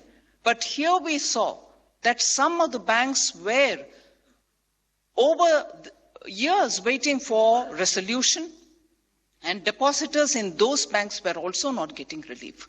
So, exceptionally, this time we've made it applicable retrospectively so that people who have put their money and are waiting for 5-6 years will also get the benefit. So the customer has been kept in mind, the middle class hard-earned money has been kept in mind, and depositors' interest has been kept in mind, and that is why not only for those who have been effective from the day the law has been passed, but also earlier, those who have been waiting for their monies have all been included. One last word, the approach of this government under the guidance of Honorable Prime Minister has been sensitive to the needs of the middle class. You may think I'm saying something out of context here, but I will bring in the example of one of the projects launched by the government, sponsored by the government, the single window for affordable housing project called Swami. Today, again, because of the voices of distressed home buyers, all of whom had put their money in some projects so that they can have a house, and also took loans from the banks, were paying rents for their houses, ended up with neither the homes being given to them, but had to pay the EMI to the banks. For which, again, under the direction of the Prime Minister, sometime early 2020, we came up with an alternative investment fund mechanism which can fund these last mile completion for home buyers. I'm happy to say, Honorable Prime Minister, in this context, over 140,000 home buyers are getting their homes back because of that one single window project. And these middle class home buyers are across nearly 33 cities in this country. 243 such projects are coming to a conclusion because of the single window. All this only to summarize that the voices of the middle class are heard and the government is responsive. And I thank the Honorable Prime Minister for guidance and for the way in which these projects have found light of the day. And more importantly, for the Honorable Prime Minister for giving us time today to share this moment of depositors' concern being addressed. Thank you very much. Jai Hind.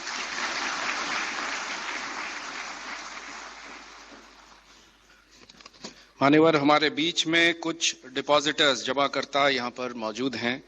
ये महाराष्ट्र, कर्नाटका, गुजरात एवं राजस्थान से यहाँ पधारे हैं और उनका विशेष अनुरोध है कि वो माननीय प्रधानमंत्री जी के कर कमलों से उनको एक प्रतीकात्मक चेक का भेंट हो तो वो गौरवान्वित होंगे। सर आपके अनुमति से मैं उनको बुलाना चाहूंगा। सर श्री मनोज कुमार उमापति मिश्रा, वो कृपया आए मंच पर। ये सिटी कोऑपरेटिव बैंक महाराष्ट्र में इनका खाता, इनके पत्नी के नाम से मिसेस रागिनी मनोज कुमार मिश्रा जी।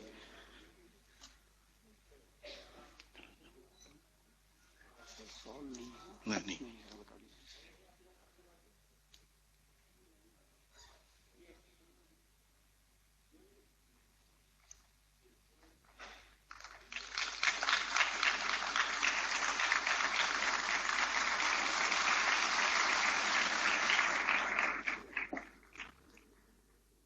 अब मैं अनुरोध करना चाहूंगा श्रीमती सुहास नवार जी से। इनका भी खाता सिटी कोऑपरेटिव बैंक महाराष्ट्र में है।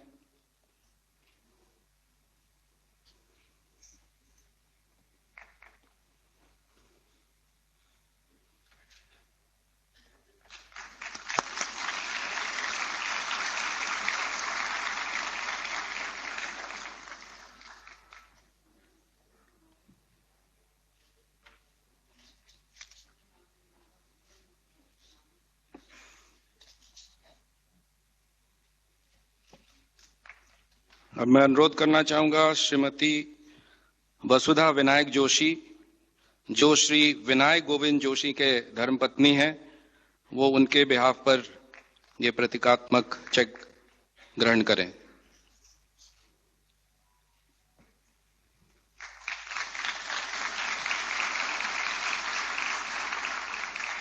इसके बाद मैं अनुरोध करूंगा श्री अर्जुन रामदास जाधव, इनका मंथा कोऑपरेटिव बैंक महाराष्ट्र में खाता था, वो कृपया मंच पर आएं।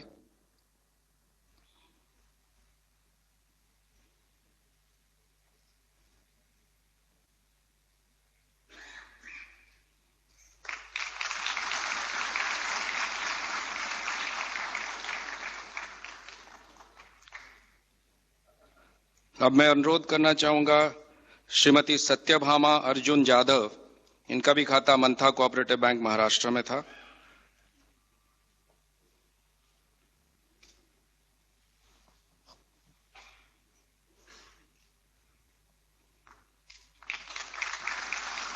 इसके बाद मैं अनुरोध करूंगा श्री कृष्ण भगवान दास, इनका खाता गुरु राघवेंद्र कोऑपरेटिव बैंक कर्नाटका में खाता था, वो कृपया मंच पर आए।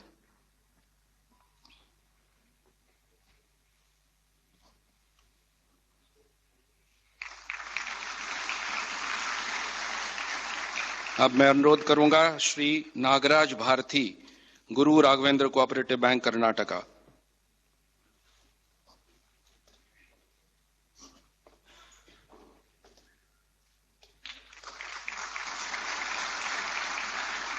अगला डिपॉजिटर हमारे श्रीमती इंद्राणी एन, ये भी गुरु राघवेंद्र कोऑपरेटिव बैंक कर्नाटका में इनकी खाता थी।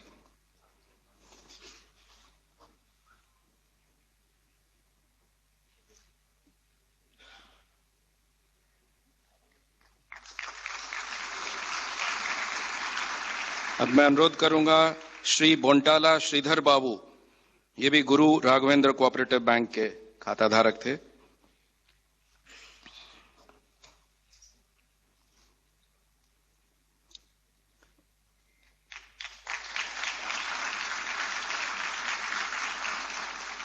अब मैं अनुरोध करूंगा श्री किरण चंद, ये इनकी पत्नी का खाता है, मिसेस कोमल किरण चंद सिपानी, ये कपोल कोऑपरेटिव बैंक गुजरात से हैं, इनकी खाता वहीं थी।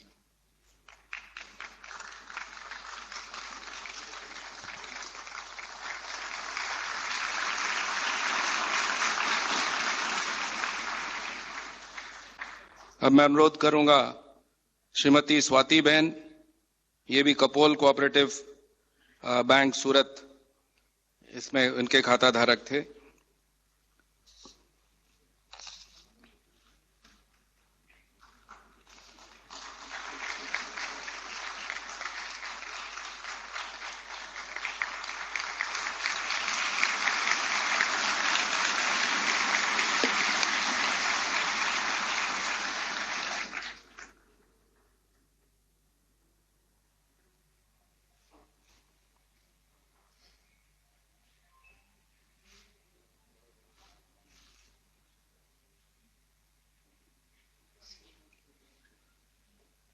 अब मैं अनुरोध करूंगा श्री नितेश नानावती, कपोल कोऑपरेटिव बैंक के खाता धारक मिसेस दीना बेन नानावती जी के सुपुत्र हैं।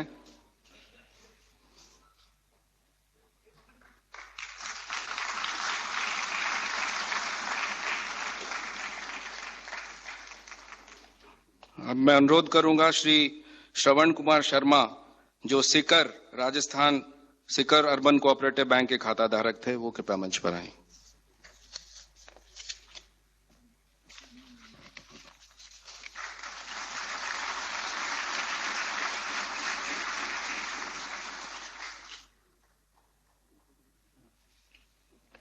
सर, अनुरोध है कि ये डिपॉजिटर्स आपके साथ एक ग्रुप फोटो लेना चाहेंगे, आपकी अनुमति से।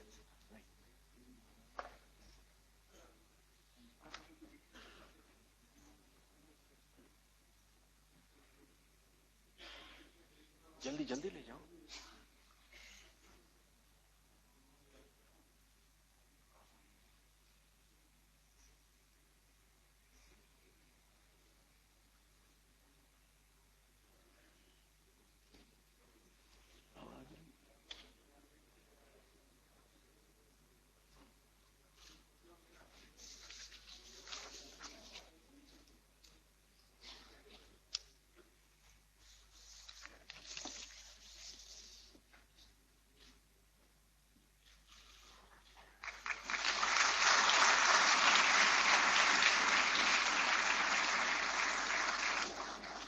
सभी जमाकर्ता साथियों से अनुरोध करूंगा कि वो अपना स्थान ग्रहण करें।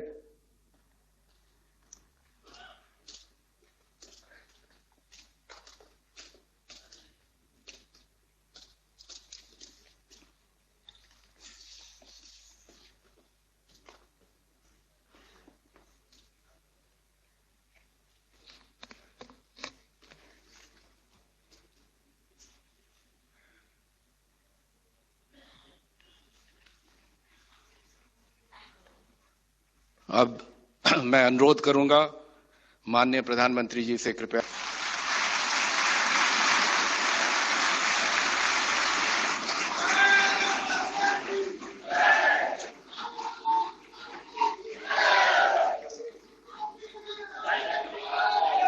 मंच पर विराजमान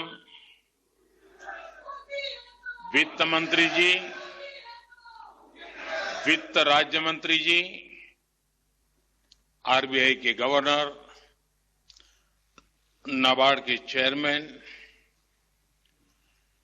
deposit insurance and credit guarantee corporation और देश के विशाल बैंकिंग समूहों के सभी अधिकारीगण, अलग अलग राज्यों में अनेक स्थानों पर उपस्थित मंत्रिपरिषद के मेरे साथी, वहां के सांसद, विधायक और वहां रहने वाले सारे डिपॉजिटर्स, हमारे सभी जमाकर्ता भाई और बहनों, आज देश के लिए, बैंकिंग सेक्टर के लिए और देश के करोड़ों बैंक अकाउंट होल्डर्स के लिए बहुत ही महत्वपूर्ण दिन है। दशकों से चली आ रही एक बड़ी समस्या का कैसे समाधान निकाला गया है, आज का दिन उसका साक्षी बना है। आज के आयोजन का जो नाम दिया गया है, उसमें डिपॉजिटर्स फर्स्ट, जमाकर्ता सबसे पहले की भावना को सबसे पहले रखना और इसे और सटीक बना रहा है। बीते कुछ दिनों में 1 लाख से ज्यादा डिपॉजिटर्स को बरसों से फंसा हुआ उनका पैसा उनके खाते में जमा हो गया है और ये राशि करीब करीब 1300 करोड़ रुपए से भी ज्यादा है।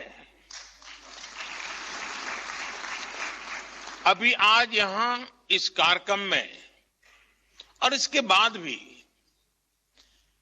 3 लाख और ऐसे डिपॉजिटर्स को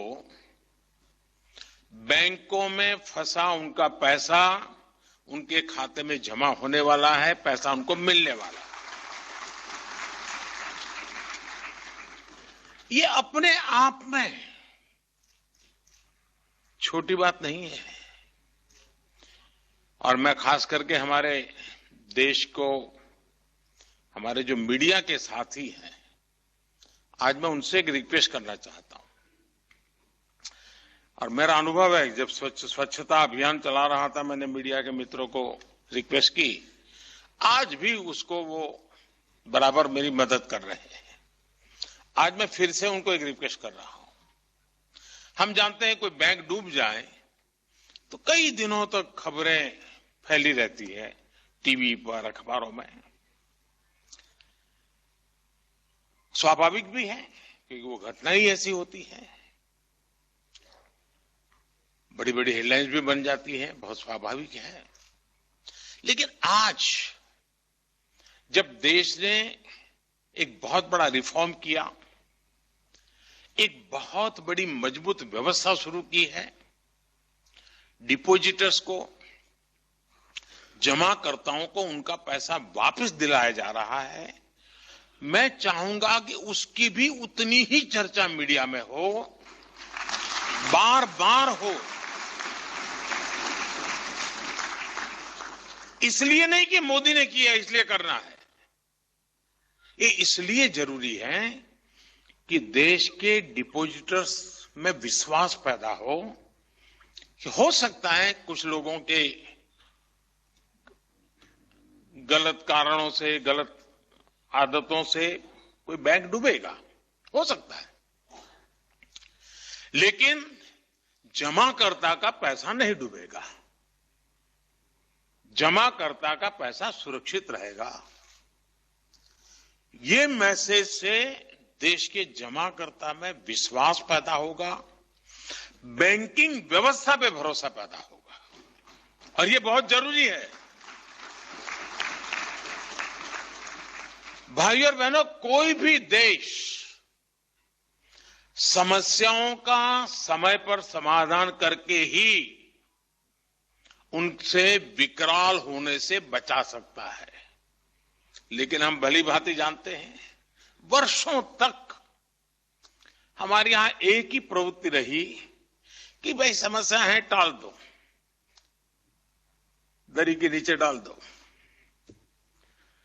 आज का नया भारत समस्या के समाधान पर जोर लगाता है। आज भारत समस्याओं को टालता नहीं है।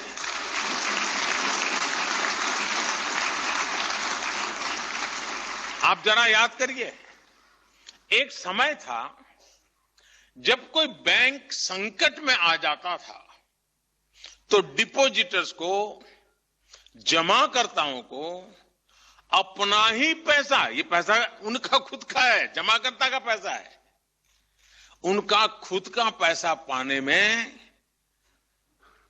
नाकों दम निकल जाता था। कितनी परेशानी उठानी पड़ती थी और चारों तरफ जैसे हाहाकार मच जाता था। और ये बहुत स्वाभाविक भी था।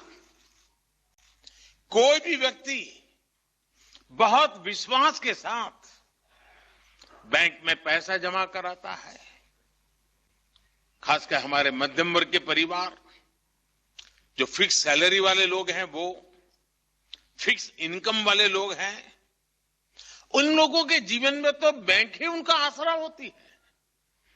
लेकिन कुछ लोगों की गलत नीतियों के कारण जब बैंक डूबता है तो सिर्फ इन परिवारों का सिर्फ पैसा नहीं फंसता था, एक तरह से उनकी पूरी जिंदगी ही फंस जाती थी।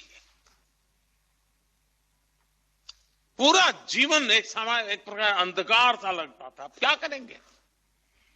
बेटे बेटी को कॉलेज की फीस भरनी है, कहां से भरेंगे? बेटी की शादी करनी है, कहां से पैसा लाएंगे? किसी बुजुर्ग का इलाज कराना है, कहां से पैसा लाएंगे? अभी बहन जी मुझे बता रही थी कि उनके परिवार में हार्ट का ऑपरेशन कराना था, कैसी दिक्कत आई और अब ये कैसा काम हो गया। इन सवालों का पहले कोई जवाब नहीं होता था। लोगों को बैंक से अपना ही पैसा ये प्राप्त करने में, निकलवाने में वर्षों लग जाते थे। हमारे गरीब भाई बहनों ने, निम्न मध्यम वर्ग के लोगों ने, हमारे मध्यम वर्ग ने दशकों तक इस स्थिति को भोगा है, सहा है। विशेष रूप से कोऑपरेटिव बैंकों के मामले में समस्याएं और अधिक हो जाती थी। आज जो लोग अलग अलग शहरों से इस कार्यक्रम में जुड़े हैं, वो इस दर्द, इस तकलीफ को बहुत अच्छी तरह समझते हैं। इस स्थिति को बदलने के लिए ही हमारी सरकार ने बहुत संवेदनशीलता के साथ फैसले लिए, रिफॉर्म किया, कानून में बदलाव किया। आज का ये आयोजन उन फैसलों का ही परिणाम है। और मुझे बराबर याद है, मैं मुख्यमंत्री रहा हूं और कोई बैंक में तूफान खड़ा हो जाता था तो लोग हमारा ही गला पकड़ते थे। या तो निर्णय भारत सरकार को करना होता था या उस बैंक वालों को करना था, लेकिन पकड़ते थे मुख्यमंत्री को। हमारे पैसों का कुछ करो हमारा। मुझे काफी परेशानियां उस समय रहती थी और उनका दर्द भी बहुत स्वाभाविक था। और उस समय मैं भारत सरकार को बार बार रिक्वेस्ट करता था कि 1 लाख रुपया की राशि हमें 5 लाख बढ़ानी चाहिए ताकि अधिकतम परिवारों को हम सेटिस्फाई कर सकते हैं। लेकिन खैर मेरी बात नहीं मानी गई। उन्होंने नहीं किया तो लोगों ने ही किया, मुझे भेज दिया यहां।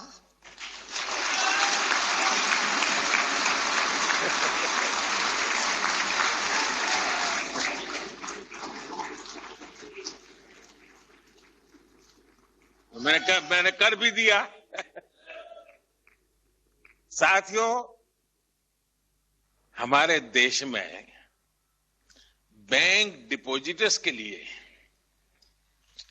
इंश्योरेंस की व्यवस्था 60 के दशक में बनाई गई थी, यानी उसको भी करीब 60 साल हो गए।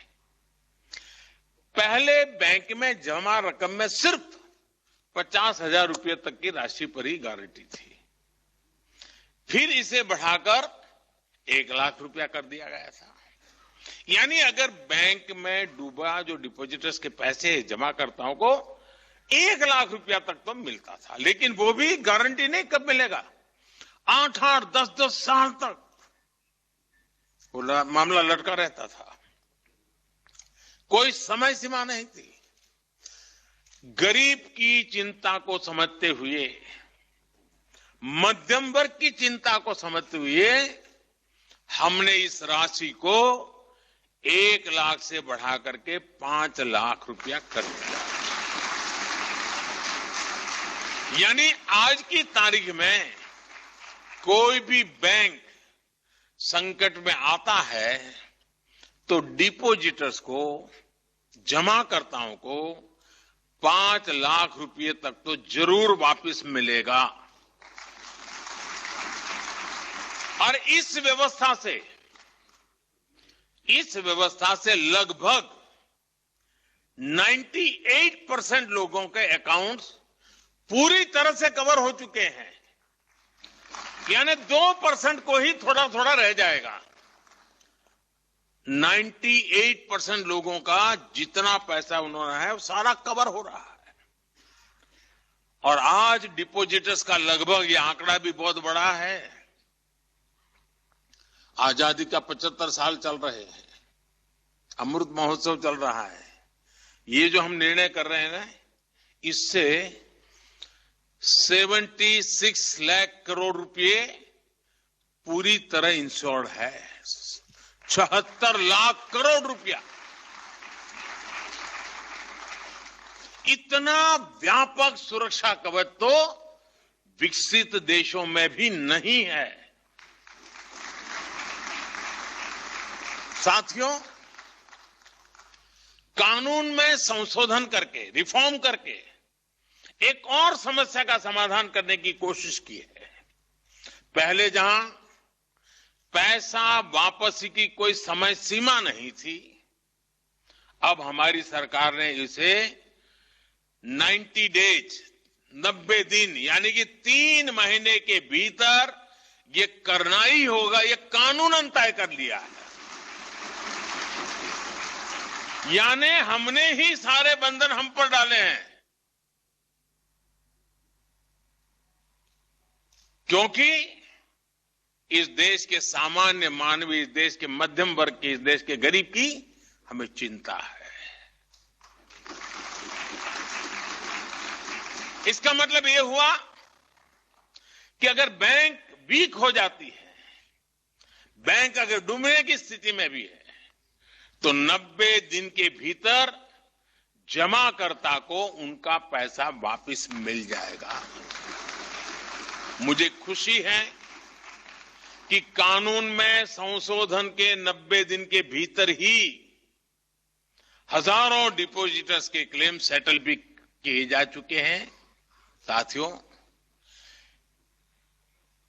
हम सब बड़े बड़े विद्वान, बुद्धिमान, अर्थशास्त्री जो बात को अपने अपने तरीके से बताते हैं, मैं अपनी सीधी सादी भाषा में बताता हूं। हर कोई देश प्रगति चाहता है, हर देश विकास चाहता है, लेकिन ये बात हमें याद रखनी होगी कि देश की समृद्धि में बैंकों की बड़ी भूमिका है।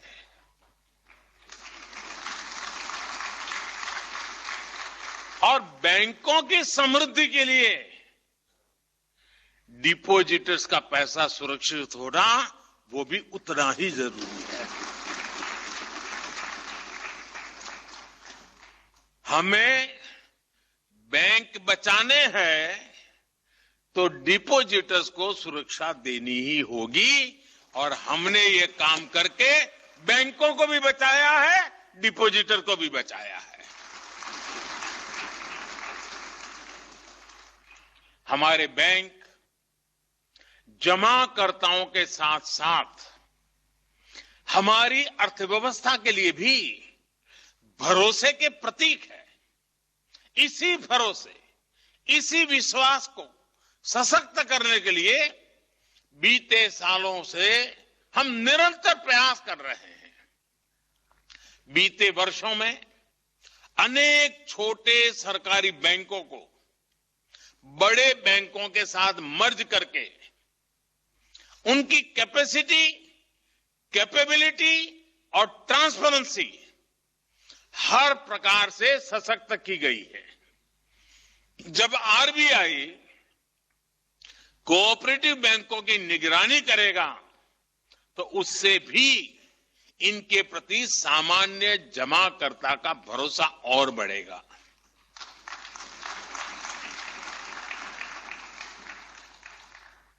हमने कोऑपरेटिव की एक नई व्यवस्था की है, नई मिनिस्ट्री बनाई है। इसके पीछे भी कोऑपरेटिव संस्थाओं को ताकतवर बनाने का इरादा है। कोऑपरेटिव मिनिस्ट्री के रूप में विशेष व्यवस्था बनने से भी कोऑपरेटिव बैंक अधिक सशक्त होने वाले हैं। साथियों, दशकों दशक तक देश में यह धारणा बन गई थी कि बैंक सिर्फ ज्यादा पैसे वालों के लिए होता है। ये अमीरों की ही का घराना है ऐसा लगता था। जिसके पास अधिक पैसा है वही जमा करता है, जिसके पास बड़ा बिजनेस है उसी को जल्दी और ज्यादा लोन मिलता है। ये भी मान लिया गया था कि पेंशन और बीमा जैसी सुविधाएं भी उसी के लिए हैं जिसके पास पैसे हैं, धनी है। दुनिया के सबसे बड़े लोकतंत्र के लिए ये ठीक नहीं है। न ये व्यवस्था ठीक है, न ये सोच ठीक है। और इसको बदलने के लिए भी हम निरंतर प्रयास कर रहे हैं। आज किसान, छोटे दुकानदार, खेत मजदूर, कंस्ट्रक्शन और घरों में काम करने वाले श्रमिक साथियों को भी पेंशन की सुविधा से जोड़ा जा रहा है। आज देश के करोड़ों गरीबों को 2-2 लाख के दुर्घटना और जीवन बीमा के सुरक्षा कवच की सुविधा मिली है। पीएम जीवन ज्योति बीमा योजना और पीएम सुरक्षा बीमा योजना के तहत लगभग 37 करोड़ देशवासी इस सुरक्षा कवच के दायरे में आ चुके हैं। यानी एक प्रकार से अब जाकर देश के फाइनेंशियल सेक्टर का, देश के बैंकिंग सेक्टर का सही मायने में लोकतांत्रिकरण हुआ है। साथियों, हमारे यहां समस्या सिर्फ बैंक अकाउंट की ही नहीं थी, बल्कि दूर सुदूर तक गांवों में बैंकिंग सेवाएं पहुंचाने की भी थी। आज देश के करीब करीब हर गांव में 5 किलोमीटर के दायरे में बैंक ब्रांच या बैंकिंग कॉरेस्पॉन्डेंट की सुविधा पहुंच चुकी है।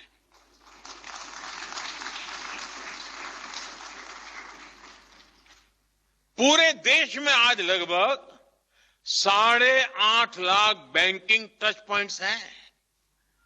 डिजिटल इंडिया के माध्यम से हमने देश में बैंकिंग और वित्तीय समावेश को नई बुलंदी दी है। आज भारत का सामान्य नागरिक कभी भी, कहीं भी, सातों दिन, 24 घंटे छोटे से छोटा लेन देन भी डिजिटली कर पा रहा है।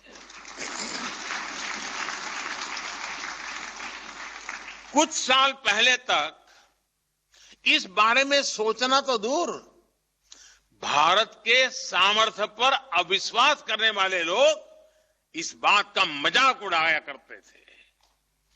साथियों, भारत के बैंकों का सामर्थ्य देश के नागरिकों का सामर्थ्य बढ़ाए, इस दिशा में हमारी सरकार लगातार काम कर रही है। क्या कभी किसी ने सोचा था कि रेहड़ी, ठेले, फेरी पटरी वालों को भी, स्ट्रीट वेंडर्स को भी बैंक से ऋण मिल सकता है? न उसने कभी सोचा, न हम भी सोच सकते हैं। लेकिन आज मुझे बड़े संतोष के साथ कहना है, आज ऐसे लोगों को स्वनिधि योजना से ऋण भी मिल रहा है और वो अपने व्यापार को भी बढ़ा रहे हैं। आज जब मुद्रा योजना देश के उन क्षेत्रों, उन परिवारों को भी स्वरोजगार से जोड़ रहे हैं जिन्होंने कभी इस बारे में सोचा तक नहीं था। आप सभी ये भी जानते हैं कि हमारे यहां छोटी जमीन वाले किसान, और हमारे देश में 85% किसान छोटे किसान हैं, बहुत छोटा सा जमीन का टुकड़ा है उनके पास। इतने बैंकों के होते हुए भी हमारा छोटा किसान बाजार से किसी तीसरे से महंगे ब्याज पर ऋण लेने के लिए मजबूर था। हमने ऐसे करोड़ों छोटे किसानों को भी किसान क्रेडिट कार्ड की सुविधा से जोड़ा और इसका दायरा पशुपालक और मछुआरों तक हमने बढ़ा दिया है। आज बैंकों से मिला लाखों करोड़ रुपए का आसान और सस्ता ऋण इन साथियों का जीवन आसान बना रहा है। साथियों, अधिक से अधिक देशवासियों को बैंकों से जोड़ना हो, बैंक लोन आसानी से सुलभ कराना हो, डिजिटल बैंकिंग, डिजिटल पेमेंट्स का तेजी से विस्तार करना हो, ऐसे अनेक सुधार हैं जिन्होंने 100 साल की सबसे बड़ी आपदा में भी भारत के बैंकिंग सिस्टम को सुचारू रूप से चलाने में मदद की है। मैं बैंक के हर छोटे मोटे साथी को बधाई देता हूं इस काम के लिए कि संकट की घड़ी में उन्होंने लोगों को असहाय नहीं छोड़ा। जब दुनिया के समर्थ देश अपने नागरिकों तक मदद पहुंचाने में संघर्ष कर रहे थे, तब भारत ने तेज गति से देश के करीब करीब हर वर्ग तक सीधी मदद पहुंचाई। देश के बैंकिंग सेक्टर में जो सामर्थ्य बीते सालों में हमने विकसित किया है, उसी आत्मविश्वास के कारण देशवासियों का जीवन बचाने के लिए सरकार बड़े फैसले ले पाई। आज हमारी अर्थव्यवस्था तेजी से सुधरी तो है ही, लेकिन भविष्य के लिए बहुत सकारात्मक संकेत हम सब देख रहे हैं।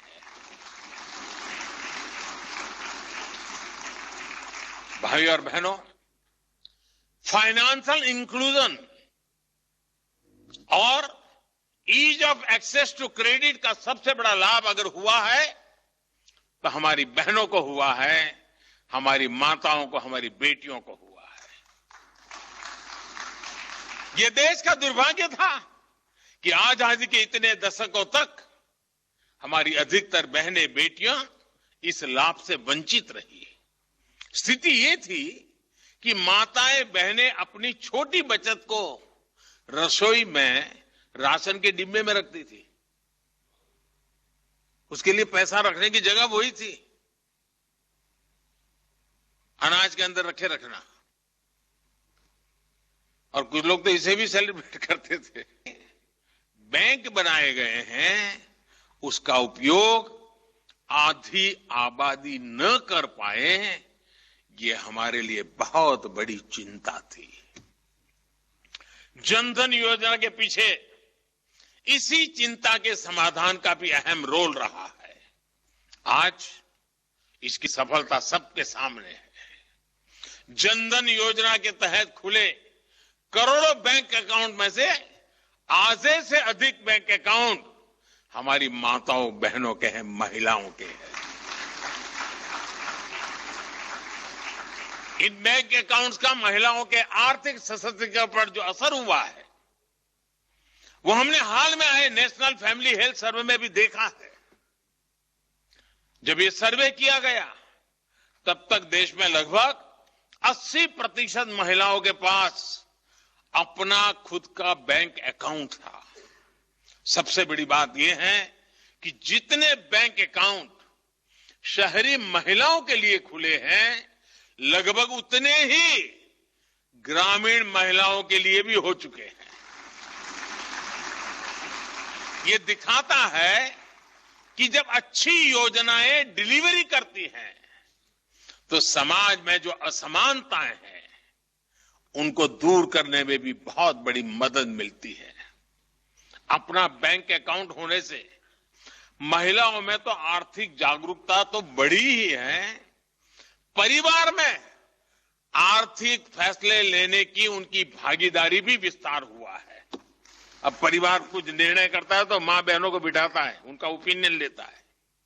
साथियों, मुद्रा योजना में भी लगभग 70% लाभार्थी महिलाएं हैं। हमारा ये भी अनुभव रहा है, जब महिलाओं को ऋण मिलता है तो उसको लौटाने में भी उनका ट्रैक रिकॉर्ड बहुत ही प्रशंसनीय है। उनको अगर बुधवार को पैसा जमा करने की आखिरी डेट है तो सोमवार को जाकर के दे आती है।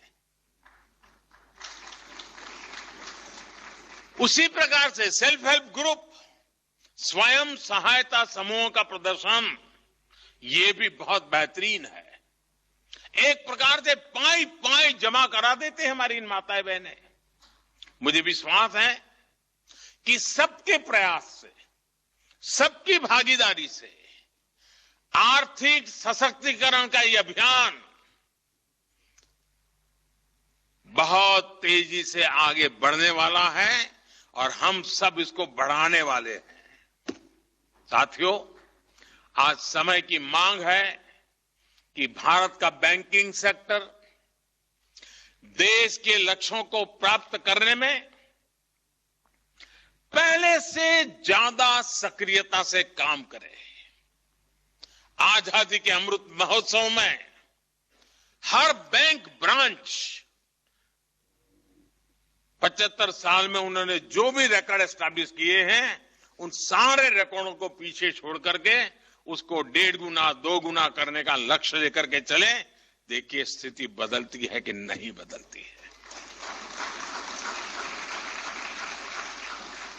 पुराने अनुभवों की वजह से ऋण देने में आपकी जो भी हिचक रही है उससे अब बाहर निकालना चाहिए। देश के दूर सुदूर क्षेत्रों में, गांवों कस्बों में भी बड़ी संख्या में देशवासी अपने सपने पूरा करने के लिए बैंकों से जुड़ना चाहते हैं। आप अगर आगे बढ़कर लोगों की मदद करेंगे तो ज्यादा से ज्यादा लोगों की आर्थिक शक्ति भी बढ़ेगी और इससे आपकी खुद की ताकत में भी वृद्धि होगी। आपके ये प्रयास देश को आत्मनिर्भर बनाने में, हमारे लघु उद्यमियों, मध्यम वर्ग के युवाओं को आगे बढ़ाने में सहायता करेंगे। बैंक और जमाकर्ताओं का भरोसा नई बुलंदी पर पहुंचेगा और आज का ये अवसर कोटि कोटि डिपॉजिटर्स में एक नया विश्वास भरने वाला अवसर है और इससे बैंकों की रिस्क टेकिंग कैपेसिटी अनेक गुना बढ़ सकती है। अब बैंकों के लिए भी अवसर है, डिपॉजिटर्स के लिए भी अवसर है। ऐसे शुभ अवसर पर मेरी आप सबको बहुत बहुत शुभकामनाएं, बहुत बहुत धन्यवाद।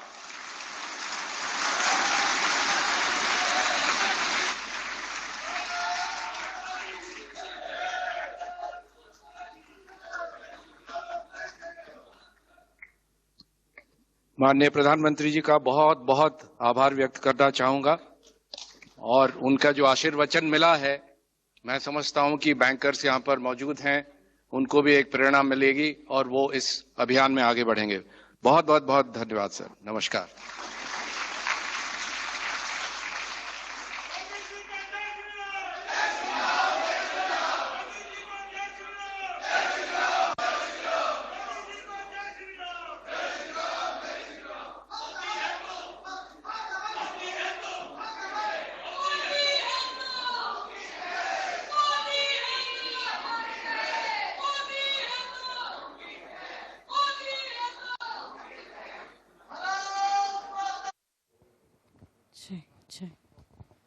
So, ladies and gentlemen, that was our Honorable Prime Minister of India, Sri Narendra Modi ji. അദ്ദേഹം ഒരു വിർച്വൽ പ്ലാറ്റ്ഫോമിലൂടെയാണ് നമ്മൾക്ക് മുന്നിൽ എത്തിയെങ്കിലും അദ്ദേഹത്തിന്റെ ആ ഒരു വിലപ്പെട്ട സമയത്തിനും വാക്കുകൾക്കും നമുക്ക് ഒരിക്കൽ കൂടി നല്ലൊരു കൈഡി നൽകി ഈ ഒരു നിമിഷം അദ്ദേഹത്തിനുള്ള നന്ദി രേഖപ്പെടുത്താം. And now, ladies and gentlemen, ഇത്രയും നേരം ഈ ഒരു പരിപാടിയിൽ നിങ്ങൾ എല്ലാവരും പങ്കെടുത്ത് വിജയകരമാക്കിയതിൽ ഒരുപാട് സന്തോഷം. നിങ്ങൾക്ക് എല്ലാവർക്കും ഔപചാരികമായി നന്ദി രേഖപ്പെടുത്തുന്നതിന് സ്വാഗതം ചെയ്യുന്നു. അഭിലാവ്, ലേഡീസ് ആൻഡ് ജെന്റിൽമെൻ, നല്ലൊരു കൈഡി നൽകി നമുക്ക് എല്ലാവർക്കും വേദിയിലേക്ക് സ്വാഗതം ചെയ്യാം. Shri Srikanth, chief general manager SBI Thiruvananthapuram. അദ്ദേഹത്തിന് നല്ലൊരു കൈഡി നൽകാം please. Little discerning, because the higher the interest, the higher the risk. I think all of you should be more careful while keeping your deposit, valuable deposit with the bank. I take this opportunity to thank our Honorable Minister of State for External Affairs, Sri Muralidharan ji, who has taken time from his busy schedule and very hectic program. He has come all the way from Delhi to this place to be with you, to be with us. I thank him, sir. Thank you, sir. I also thank District Collector Patnamthitta District, Dr. Divya, who has taken time from her busy schedule and provided us all the guidance and support for this arrangement. Thank you, ma'am. I also thank all the depositors from the Cooperative Bank and other banks who have taken time and they've taken all the trouble for attending this function at a short notice. I thank them and their family members. Thank you all. And I also take this opportunity to thank all respected dignitaries and other bank officials from other banks and also from State Bank of India for taking the trouble. Thank you all. And I also take this opportunity to thank the organizers who have organized this program in a very beautiful manner at a very short notice. And I thank you all. All the best. Thank you. Thank you, sir. Thank you very much.